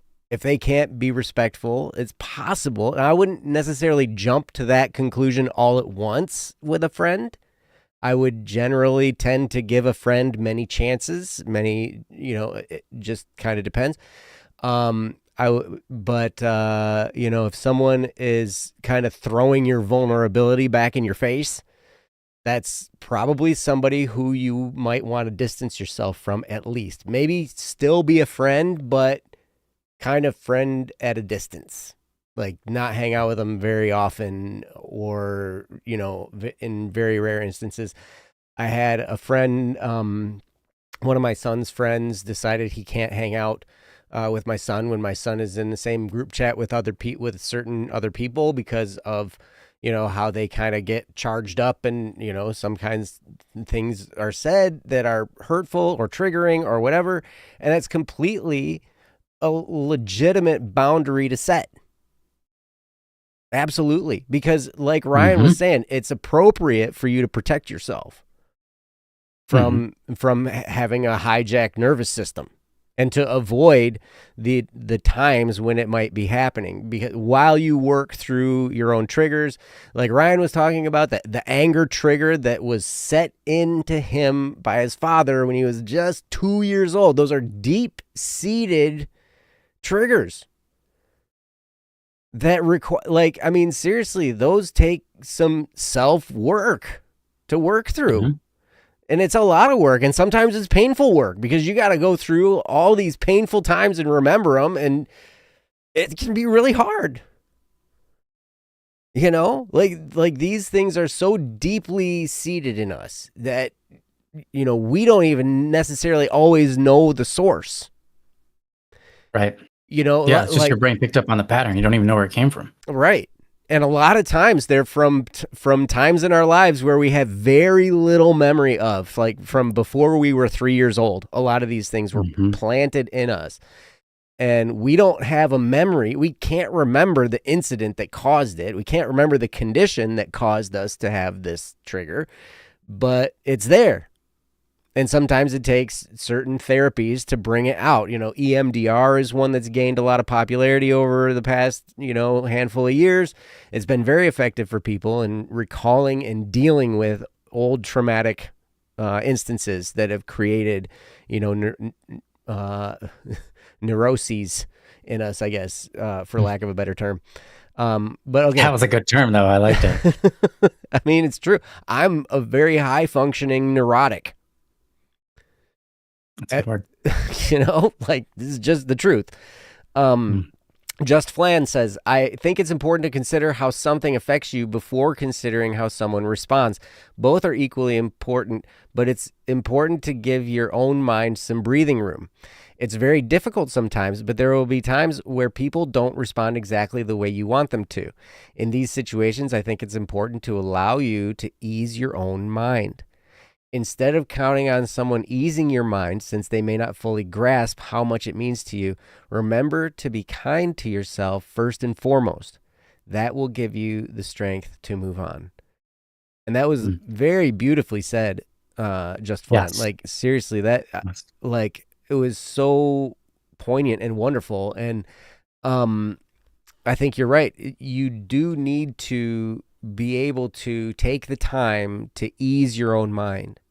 And like Ryan said, to protect yourself from these things. So if that means I'm not going to be in a voice chat with these guys for a while I work this out, I'm not going to be in a voice chat when these guys are in there together, I'm not going to be around this situation while I can work through these issues, whatever it is, it's appropriate for you to set measures in place for you to protect yourself. And it's important for you to be kind to yourself and understand this isn't a problem with you. Everything that's happening here, you're a human being. It's a very human experience that you're dealing with. Because we deal with this all the time. And people deal with different instances all the time. I've had to set all kinds of boundaries. And some of them seem pretty strict. And some of them seem pretty harsh. Like I've left Discord servers. I've, checked out of friendships. I've done like, seriously, I was thinking about it the other day. I have like 0 people that I'm friends with that are couples, unless I'm in business with them or their family. That's it. Everybody else that's a friend of mine, if I'm not in business with them or they're not family, they're all single. With one exception. There's only one exception. My best friend from high school, who I hang out with maybe once every 4 to 6 months. I go to his house, but it's me and him in his garage listening to music and hanging out. And his wife is nowhere to be found. And she knows and she respects that. And she's just like, okay, yep, that's your guys' time. Like I go there and that's it. I never, hardly ever, I might see her for like 1 minute, every 3 or 4 times that I'm there. Otherwise, it's just me and him hanging out, right? And so that's a safe place for me because I know that I'm not going to see their little marital whatever stuff in front of my face, which I don't want to see. It's a trigger. And they understand that, right? So, but other than that, the only people I'm friends with that are couples are people I'm in business with and family members. And that's just a boundary that I've set for myself. And that might seem unreasonable, but it's what I've learned that I need to do in order to protect myself, in order to make sure, to ensure that I'm not going to be emotionally hijacked, right? And so sometimes we have to take drastic measures like that in order to have that self-protection and that self-care. Nyansai says, it doesn't help that a lot of popular influencers, especially in the gaming sphere, do this very thing all the time whilst being idolized by others. That whole raging thing, right? Like crashing out and stuff. And it's very true. And, my oldest son is kind of like that. He wants to be a YouTuber. He wants to be a streamer. He wants to be a musician. All these things are important. And he's got the charisma and the energy and everything to do it. And yes, he will perform raging sessions while he's in game. And because that's part of what, it's just kind of like an acceptable practice in that world. Right? It's kind of a performance. And it's interesting. And it's, like when somebody flips out, it creates it's drama, and like you just watch a movie, there's drama all over the place, and it's crazy. And people like, man, I hate movies. That's drama, dude. There's drama run everywhere. It's true. People be part of the drama club in school. Like, oh my gosh, how can you handle so much drama? No, it's performing arts, right? But still. That's actually funny. Yeah. Different use of the word. Yep. Okay, and then Lucian comes in and says, I wouldn't necessarily say this is a bad friend. This just sounds like someone who's not good at dealing with emotions. Not everyone is. He may not even be good with his own emotions. Very true. And I think Ryan said something to that effect as well. If this is the first time you've been deeply emotional with this person, then from their perspective, this may have come out of nowhere and felt like a trauma dump. You're absolutely right. Ryan handled that a little bit as well. Like if somebody's not used to us being vulnerable, then the first time we come and be vulnerable with them, it's going to feel weird to them. It's going to feel a little bit out of place. It's going to feel a little bit abnormal. And we might just be kind of taken aback. They might have literally felt attacked by that. They might, just because they're like caught off guard and then put on a spot. And they're like, oh gosh, what? Yeah. Yes. They might have taken it, like Ryan said, as a personal attack, even though it's just you being vulnerable. But because of their perspective, they're just like looking at it like, oh my gosh, like you're calling me out on something that is normal or whatever. And this is how I just act. And I've seen that so many times before. And, you know, like there was this in my former in-laws family, there was this whole attitude is like, you know, like I am who I am. I do what I do. And if you don't like it, that's your fault kind of attitude, right? And so like if I came to them, or if I came, you know, and I've known other people like this too, you know, when I was growing up and in college and everywhere, you know, I'd have friends that if I came to them with some kind of issue like that, they'd look at me and they'd be like, oh, well, grow up, you sissy, or why are you such a, you know, whatever, what, like that, whatever, that's your fault for thinking that way, you know, or whatever, something like that, because they might feel like I'm just attacking their behavior. Like I'm calling it, like I'm saying they did something wrong. They're like, I didn't do anything wrong. I was just being myself. Right. And so, but that's just them not understanding. That's them just not having, they're not equipped. And maybe they haven't been through enough in their life. You know, my friend Kate, who I'm hopefully starting a podcast soon with, has called people in their 20s, 20 stupid. Because when we're in our 20s, we make a whole lot of dumb decisions because we just haven't been through enough yet.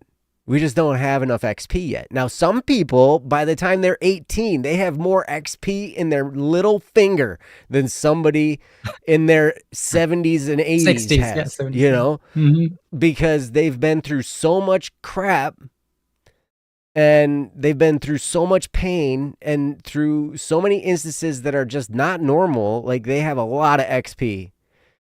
And a lot of times these people are very mature. They're very down to earth. They're very willing to listen to you if you have something going on.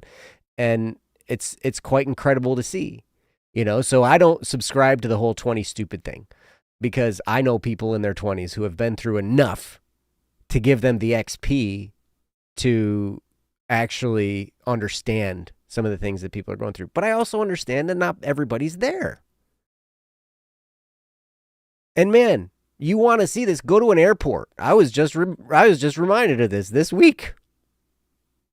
There's so much emotional lack of intelligence at an airport.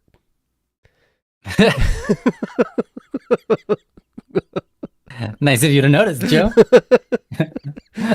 But I get it. It's a stressful time. Everybody's got to go through metal detectors. Everybody's got to take everything out of their pockets and send it through an x-ray machine. And you got to send your bags through there. And like somebody's wanding you. And every once in a while, you're randomly selected to go to the x-ray machine yourself. And so you got to go get x-rayed. And, you know, like it's crazy. And so it's a high stress thing. And then you might just like me on my way back to Detroit, you might have to sit next to a convict and the person chaperoning them back.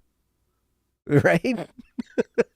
Nice. Which was a crazy fun time. I was like, I thought I was just getting seated next to a crack whore and a lesbian, but it was actually a convict and the person chaperoning them back. Like, wow, Joe. Just crazy. You do have stories. I do. Oh my gosh. I'm telling you. But anyway, I just totally am going to put my foot in my mouth for you guys, and I apologize. However, this is the thing I'm trying to say is, you know, we're all at different stages, and there's more in the chat. Nihonsai says also don't expect them to change though, because maybe they don't want to, and maybe it's better to find other friends. No one ever. Not over one outburst, but if it becomes a habit, right? So like if you notice this behavior is consistent, then yeah, it might be good to just find other people to hang out with. It just might. Wiser, cooler, more socially / emotionally intelligent. Yes, because like Ryan said, not everybody's going to understand. They're not gonna, like, you're gonna come to them vulnerable. They're gonna look at you like deer in the headlights look, like because they just don't get it. And that's okay. They don't have to get it. What's important for you to understand, Anonymous, is that you have been through things, you have been through traumas that now have set up a trigger pattern in your mind.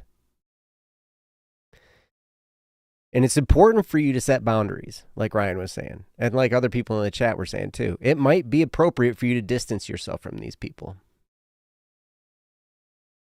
If you notice this becoming a habit, it's totally appropriate for you to do that. But it's okay that they don't understand. But now that you've tried to explain it and it's clear that they don't understand, I would avoid trying to explain it again, because you're probably just going to get a similar response. Yeah. Or it's going to escalate because they're like, why do you keep dogging me for this? Why are you hounding me about this? Blah, blah, blah, blah, blah, So you've said it, you were vulnerable, you got the response you got, you realize and recognize now that they don't understand where you're coming from. That's okay. They're human. They haven't had the experience yet. Maybe someday they will. Maybe they'll go through some stuff where they'll wake up a little bit and be like, okay, now I have triggers of my own and I understand where they were coming from on this and, da-da-da-da-da, whatever. So, it can be touchy. But at the same time, if you want to get better about this, if you want to be able to withstand this, if you want to understand how you can grow beyond your triggers, it might be good to talk to a counselor.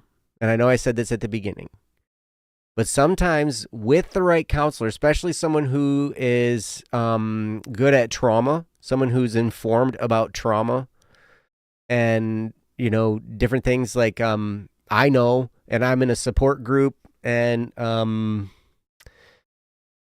have not gotten with a person with that does EMDR yet, but I'm seriously considering it if the support group and some other things that I'm doing self-work on to help through some of these traumas doesn't help me grow through it. With the support group is people with CPTSD, which is complex post-traumatic stress disorder, which is what I have, what I've been diagnosed with. And, the only difference is PTSD, post-traumatic stress disorder, is a single traumatic event that just, all of a sudden you're messed up and you're triggered by weird things like seeing a blue house or whatever, right? CPTSD, complex, it's the same response that you have. You still have these triggers, right? And you're triggered by really weird things, but it's brought on by consistent things over time, like these consistent, things, events that happened over time, and they then cause you to be on guard all the time, and you get triggered by the weirdest things. But so if you can find a coach or a counselor, someone who's trauma informed, that can help you work through some of these things, you can start to understand how you can alleviate some of these things and how it won't be so controlling in your life, because you feel so bound by it. You can feel like anything in life, I can't go out without being triggered. And you can feel like you're in bondage. And, and you start to ask, well, what's wrong with me? What's my problem? I have this serious problem and people don't understand. And so now I have this crazy problem. But you're just human. And you've experienced things that created this effect in you. And you may not remember what those things are. But then comes work of accepting that. I found a great deal of help in an app called Work with Shadow. It costs money, but to me it was worth it. It wasn't super expensive. I think it was $20 for 3 months or something like that, But it was following Jungian psychology from Carl Jung. and talking about the shadow, the dark parts of ourselves that we've suppressed, things that people have said are unacceptable, like, and then recognizing these parts of you as legitimate parts of you, and then embracing them and understanding, this is part of what makes me a whole person. This is part of what completes my experience as a human. I have all of these things in it. I have the yin and the yang, the light and the dark. We all have it within us. And to understand that that's just part of being human, and it's okay.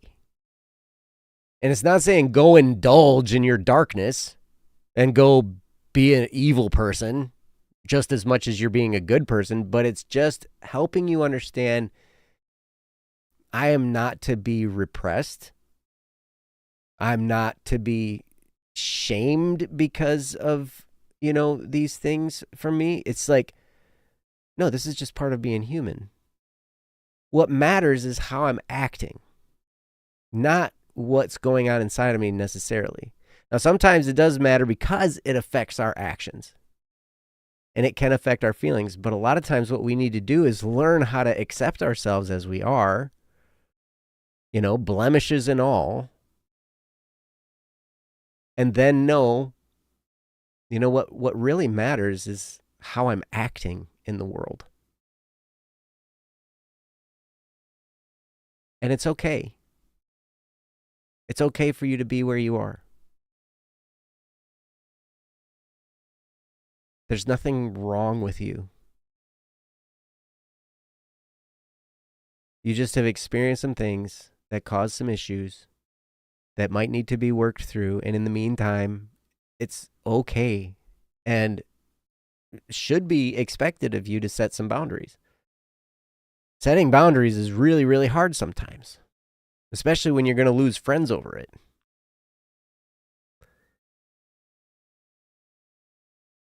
But in the long run, it's worth your mental health, and it's worth your mental well-being and your emotional well-being to set these boundaries. And it's okay. So I hope this is helpful for you. I hope some of the things I said and some of the things Ryan said have gotten through and can be a help to you, because I know this is a very difficult situation to be in. And these are not easy waters to navigate. But please, if you need to reach out, you're more than welcome to reach out to us on our Discord. You're more than welcome to reach out and put another post, and we can talk about it further. We'd love to hear how you're doing. We'd love to hear any updates that you have. You can totally keep in contact. We would love to hear from you further about this, but yeah, I just hope some of this was helpful. See you later, Kendra. I hope you're probably already gone, but have a good night, I guess. So anyway, that's pretty much what I have. Ryan, did you have anything else about this topic? I don't think I do. I think I laid it all out, and it's there to be taken. If you want, anonymous, you can go back and listen again. If you felt yourself zoning out, I always find myself doing so when someone's talking for a long time. So which we do, and we have, do that. and yeah, so it's true. Feel like if there are any pieces left dangling that you think, hey, maybe I could go back and pick up a few more fruits, feel free to go back and listen. I think it's always helpful to do that. But sincerely, we hope that something we've said has helped at least move you in a better direction from here. There's a lot of nuggets that were dropped by everybody, so I think it's good. Yeah, we had a lot of good stuff in the chat. You guys are awesome. I appreciate that. Twashu's married to the grind. That's right. Right on. Right on. I love that. I got to get back into the grind now. I feel like I've been so out of place, since I've been on kind of a vacation for the last week. It's weird. It's not a vacation, Joe. I mean, it is, but it's not. Well, I was out of state, but I was at You basketball know what? tournaments, and then I was at. You got to go to some beaches, so that's I did get to vacation. go to beaches a couple times. Yes, that's true. Hmm. And I went someplace hot with palm trees. Yeah, nice. Mm-hmm. And I'm surprised. I didn't know if you were gonna actually head out to Disney World or whatever, Epcot, whatever you guys did. I was Did surprised not to go hear to that you did. Disney. Oh, okay. I would. But you went I to a theme would park. live the rest of my life not going to Disney and be very, very happy. Yeah, okay. So you didn't end up going there. You just I went to ended up- Universal. You went to. Got it.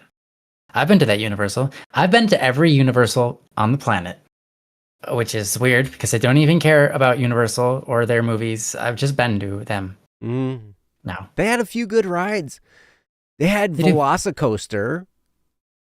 I don't Velocicoaster remember. is some coaster enthusiast's favorite roller coaster built by Intamin.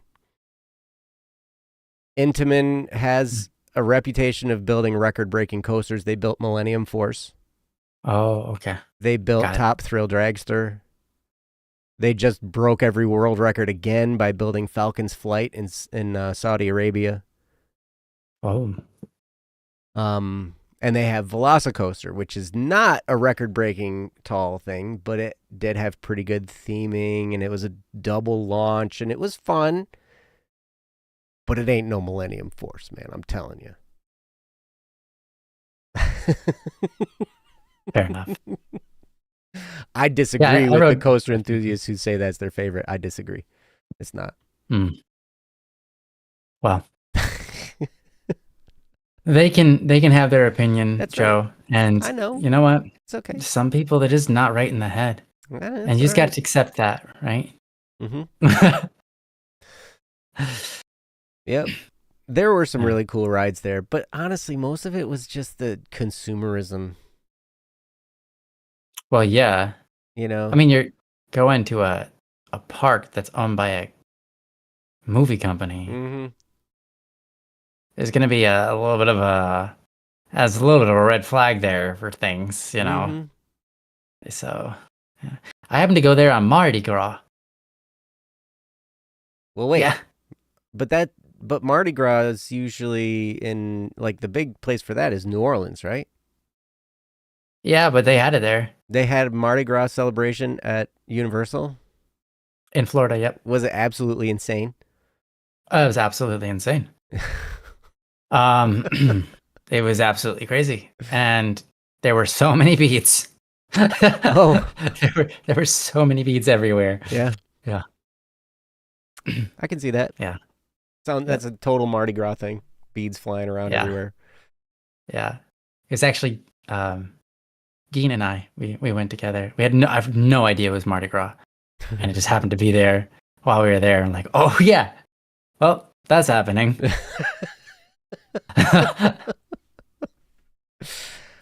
Well, we made the best of it. Hey, It's cool. good. All right. Nice. Yeah. Yeah, theme parks, man. I don't know. I like amusement parks, I guess. No, I see. Yeah. The ones with the rides, roller coaster places. I like roller coaster places, but like theme parks, man, it like Disney, Universal, these things, it's just like it's mostly you pay an exorbitant amount of price for a ticket to go in and go where there's lots of restaurants and stores. And yeah, but it's also pay an exorbitant amount just to try to get into a restaurant that will be food. Right. Like, is it food? Is that like, it's not good, whatever this is. Sometimes, hey, you know what? I will say, we went to Bubba Gump Shrimp. Oh, wow. At Universal. Okay. Nice. And I didn't get any seafood. I got a chicken. Yeah, and was it good? And Mama's Fried Chicken, it was very, very, very, very good. I was impressed. Okay. They did a really good job with the chicken. But I've never been to a theme park and had good food. Every time I've ever had food at a theme park, it's been bad. And I've been to a lot of theme parks. Yeah, it's true. I mean, bad. I mean, I should say it wasn't bad. It's just kind of not worth the price in terms of flavor. Sure. Yeah.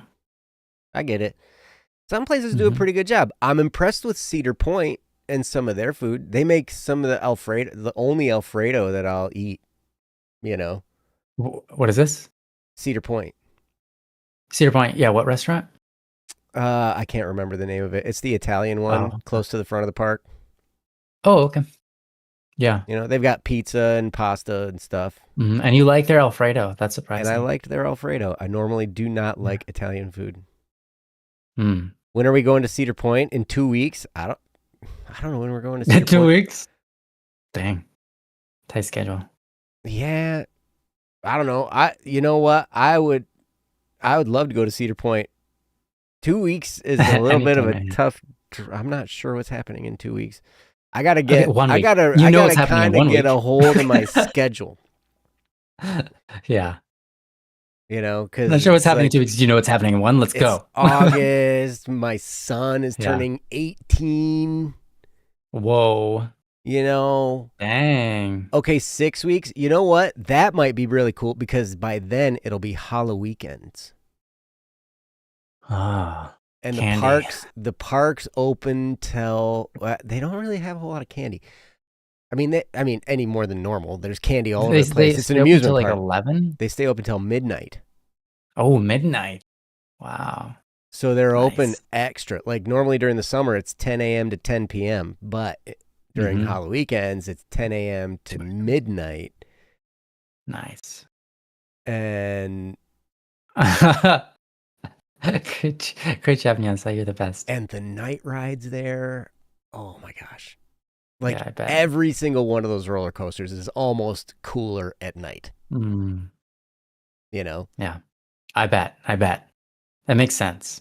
Because you're up I've been on a roller coaster. You see all the lights really cool. and everything. Yeah. Yeah. Nyansa, we paid a crazy amount of money to get into Disneyland and proceeded to walk around for a couple hours and leave without going on any rides. Because every line was 4 hours long. I'm not joking. She's not joking. I'm not thinking you're joking. I can imagine that. It was. Well, here's the thing. It was like we were in Japan and it was Japanese spring break. Oh. And every girl in the entirety of Japan was in Disney. and it was crazy. I can believe that. Literally, we got into a line. It was a 4-hour line wait, and we're like, okay, well, we're not doing anything else here. Like literally, there's nothing else to do except for sit in a line. So we got into a line. The people right behind us, they grabbed out their phone and they watched a 2-hour movie on it. And I was like, oh, that's smart. Yeah, they were prepared. They had brought they had popcorn and oh wow, their phone with a movie, and they're like, they were there. They knew what they were getting into. We did not. Pretty smart. So we didn't end up waiting. We waited for probably 30 minutes. The line didn't move at all because fast pass, and so the line didn't move, and so we're just like, nah, let's go. Let's just get out of here. Yeah. Yeah, you see, now the price you pay to get into Disneyland or like a place like Universal or whatever, it's upwards of like $200. Yeah. Right? Yeah. Like for a little bit more, just maybe like $10 more or something, you can get a ticket and a fast pass at Cedar Point. Because their tickets are relatively cheap. It's the fast pass that's the expensive part, right? Yeah. But if you look at it like that, see a lot of people are like, oh my gosh, the fast pass is so expensive. But compared to getting into Disney. Fair.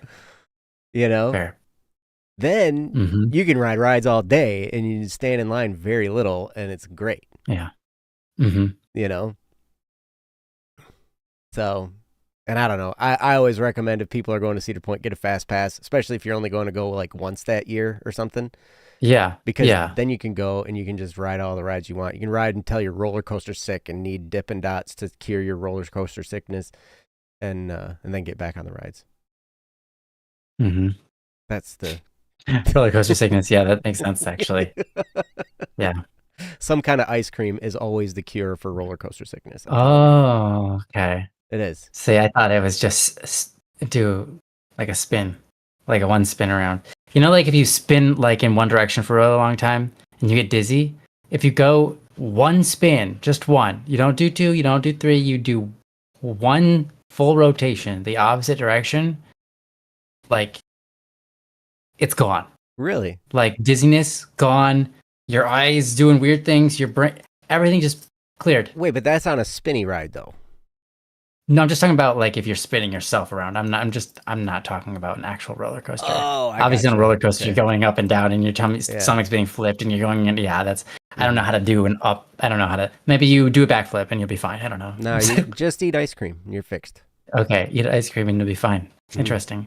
I didn't know that. Yep, it's true. Kind of unexpected because ice cream is like sweet and milky, and you'd think that would be. You would think it doesn't make any sense. No.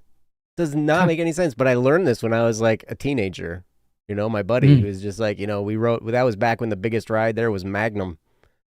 Sure. Which is dwarfed now by like so many, you know, like everything else is bigger now. But yeah, like he was like, okay, how are you feeling? I'm like, I don't know. I feel kind of motion sick, right? He's like, all right, time to get ice cream. We got ice cream. Everything was good. I was like, wow, this actually works. And it has never failed me ever. Wow. Nice. So now, when you started eating were you already feeling okay by the time you got to the ice cream place? And like, or did you notice that like eating the ice cream itself calmed your senses, whatever? It was eating the ice cream because like it's a different kind of nausea. Like if I get on a spinny ride, I hate spinny rides, first of all. Like spinny rides always make me feel sick. And so like then I feel sick and then I get off it and maybe the spinning in the opposite direction would help, right? But usually maybe I don't know about that. Usually that feeling goes away pretty quickly, right? But like roller coaster sick is a little bit different. Like that seems to stay with you for a while. But maybe there's some legitimacy to what you're saying. Maybe just taking the break is what I don't know fixes it. However, we've gone and been in line and like ridden roller coasters and then felt still a little sick and then it just kind of gets worse the next one and then you know you go and sit in line and then it gets a little bit worse the next time and then we've gotten our Dippin' Dots, which is also ice cream, and you know then taking them with us to the line, you know, and stood in line and waited, eating our Dippin' Dots while we're waiting in line, you know, threw the cup out at the, you know, right as we were getting into the gate, and all better. All right, there you go. That's the ticket. That's science. I love Dippin' Dots. That's science. That's right. Observed. That's it. That's science. That's how science works. Even the food had 1 hour lines? Yeah. Oh yeah. It was bad. Oh my gosh. It wasn't good either. Wow. It was funny. We finally got into line, you know. I think this was the time. I could be wrong, but anyways, we like, what do we order now? We're finally here, and we're like, okay, we'll get the nachos with the guacamole. And I'm like, that's not gonna be real guac. There's no way they have that many avocados here in Japan for this many people, and there's no way. So we get it. It was not real guac. I have no idea what that was. I have no idea what that was, but it was green, and the nachos were not good. We didn't even finish it. We were just like, yeah, I don't really want to eat this. It was bad. It was, you know, we were really happy that day. Anyways, it's green. It was at least green. Yeah. We had, you know, in a way, we had a really great time. It wasn't worth the price. It was because we didn't do anything there, but we still had a good time just because we were hanging out together, you know, and that's the real joy there. But yeah, so it's not really like we walked away with only complaints. It's just that it was surprising. Dude, that means you can ride on one, maybe two rides the whole day. Yeah, because each one is 4 hours. Yeah, that's tough. What the heck? That's tough. That sucks. It was great. We had fun. when we went. The best ride was the train that went around the park. Mm-hmm. Yeah. Like that was great. Nice. It's the best ride we got to go on. Yeah. Anyways, sorry, go on. I think when my son and I went to Cedar Point the first time, we did get fast passes, and we rode all we rode all the roller coasters except for the kiddie roller coaster, the little kid roller coasters, right? Yeah. And so that was at the time, I think 15. Wow. 15 roller coasters. And one of them we rode 8 times. One of them we rode 4 times. One of them we rode like 5 times, like, wow. So we had so many rides that day. That's awesome. Great. Very much worth it. In a day. Yes. In a day. That's pretty good. That's the benefit of the fast pass. That's why in my mind, it's worth it. Oh, Disney could never. Yeah, for sure. Disney doesn't even have that many rides. Well, yeah, gosh, I don't know. Well, they've got a lot of flat rides, probably, Yeah. My son even got me on Max Air. You ever heard of Max Air? It's that one. It's like a big pendulum that turns when it swings you. Oh, okay. I get the idea. Sure. Like you're on this thing and you're spinning while you're going up and down, back. Oh, gosh. Okay. Down. Dude, I did not like that ride. Did not like the experience. I did not like that ride. I was like, okay, we rode it. We can say we rode it. Good. We could say we rode it. We don't have to say we liked it. Yeah. Yep. I don't know. We will have to go though. I think that's a good thing. Yeah, the rides at Universal were good. We in is that Japan? Where there was the Donkey Kong? Yeah, in Japan. Okay. They weren't incredible, but they were fun. And yeah, is that where they had like the Mario area, or was that something else? That would be Universal. Mario would probably be Universal. Okay. They had big Mario stuff at our. Did they? Yeah, I think. Okay, that's cool. I think. Yeah, we had fun there. It was a rainy day. If I remember correctly, it was a rainy day. We ended up hitting all of the roller coasters in the opposite order of everybody else. So all the other crowds. So we kind of just got to go through the rides pretty quickly. And the Mario area is like, we read online, everyone was saying, oh, you can't get in. They don't even let people in. There's a maximum count. It's always hit.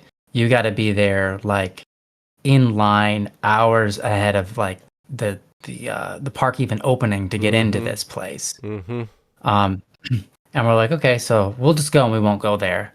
But we went and we just got in. We just walked right in. It was easy. It was like, and we got on many of the rides there. So we got really lucky. That's cool. Yeah. That's cool. Just Flan says, all this Disneyland talk making me miss the circus so much. The circus is cool. Yep. Yeah. I've been to. I like rides. I've been to one circus performance. It was cool. It was pretty cool. Yeah. This is the richness of life, guys. Like, there's so many experiences to have. Right?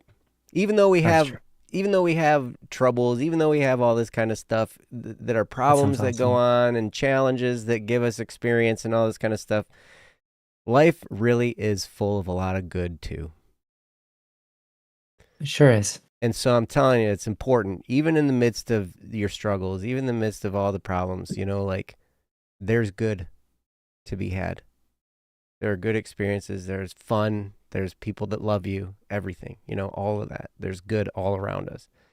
We can be blinded to it by our problems. And sometimes they take some time to get worked through. But you know what? Even in the midst of all that, there's still good. And I wish that you guys would, I hope for you that you will allow yourself to take in that good that's all around you. Well said, Joe. Agreed. You. Thank you. So we're like a half hour past the time to No, close it's a this good point down. to end it on. So I think we should probably close it down. But thank you guys so much for being here.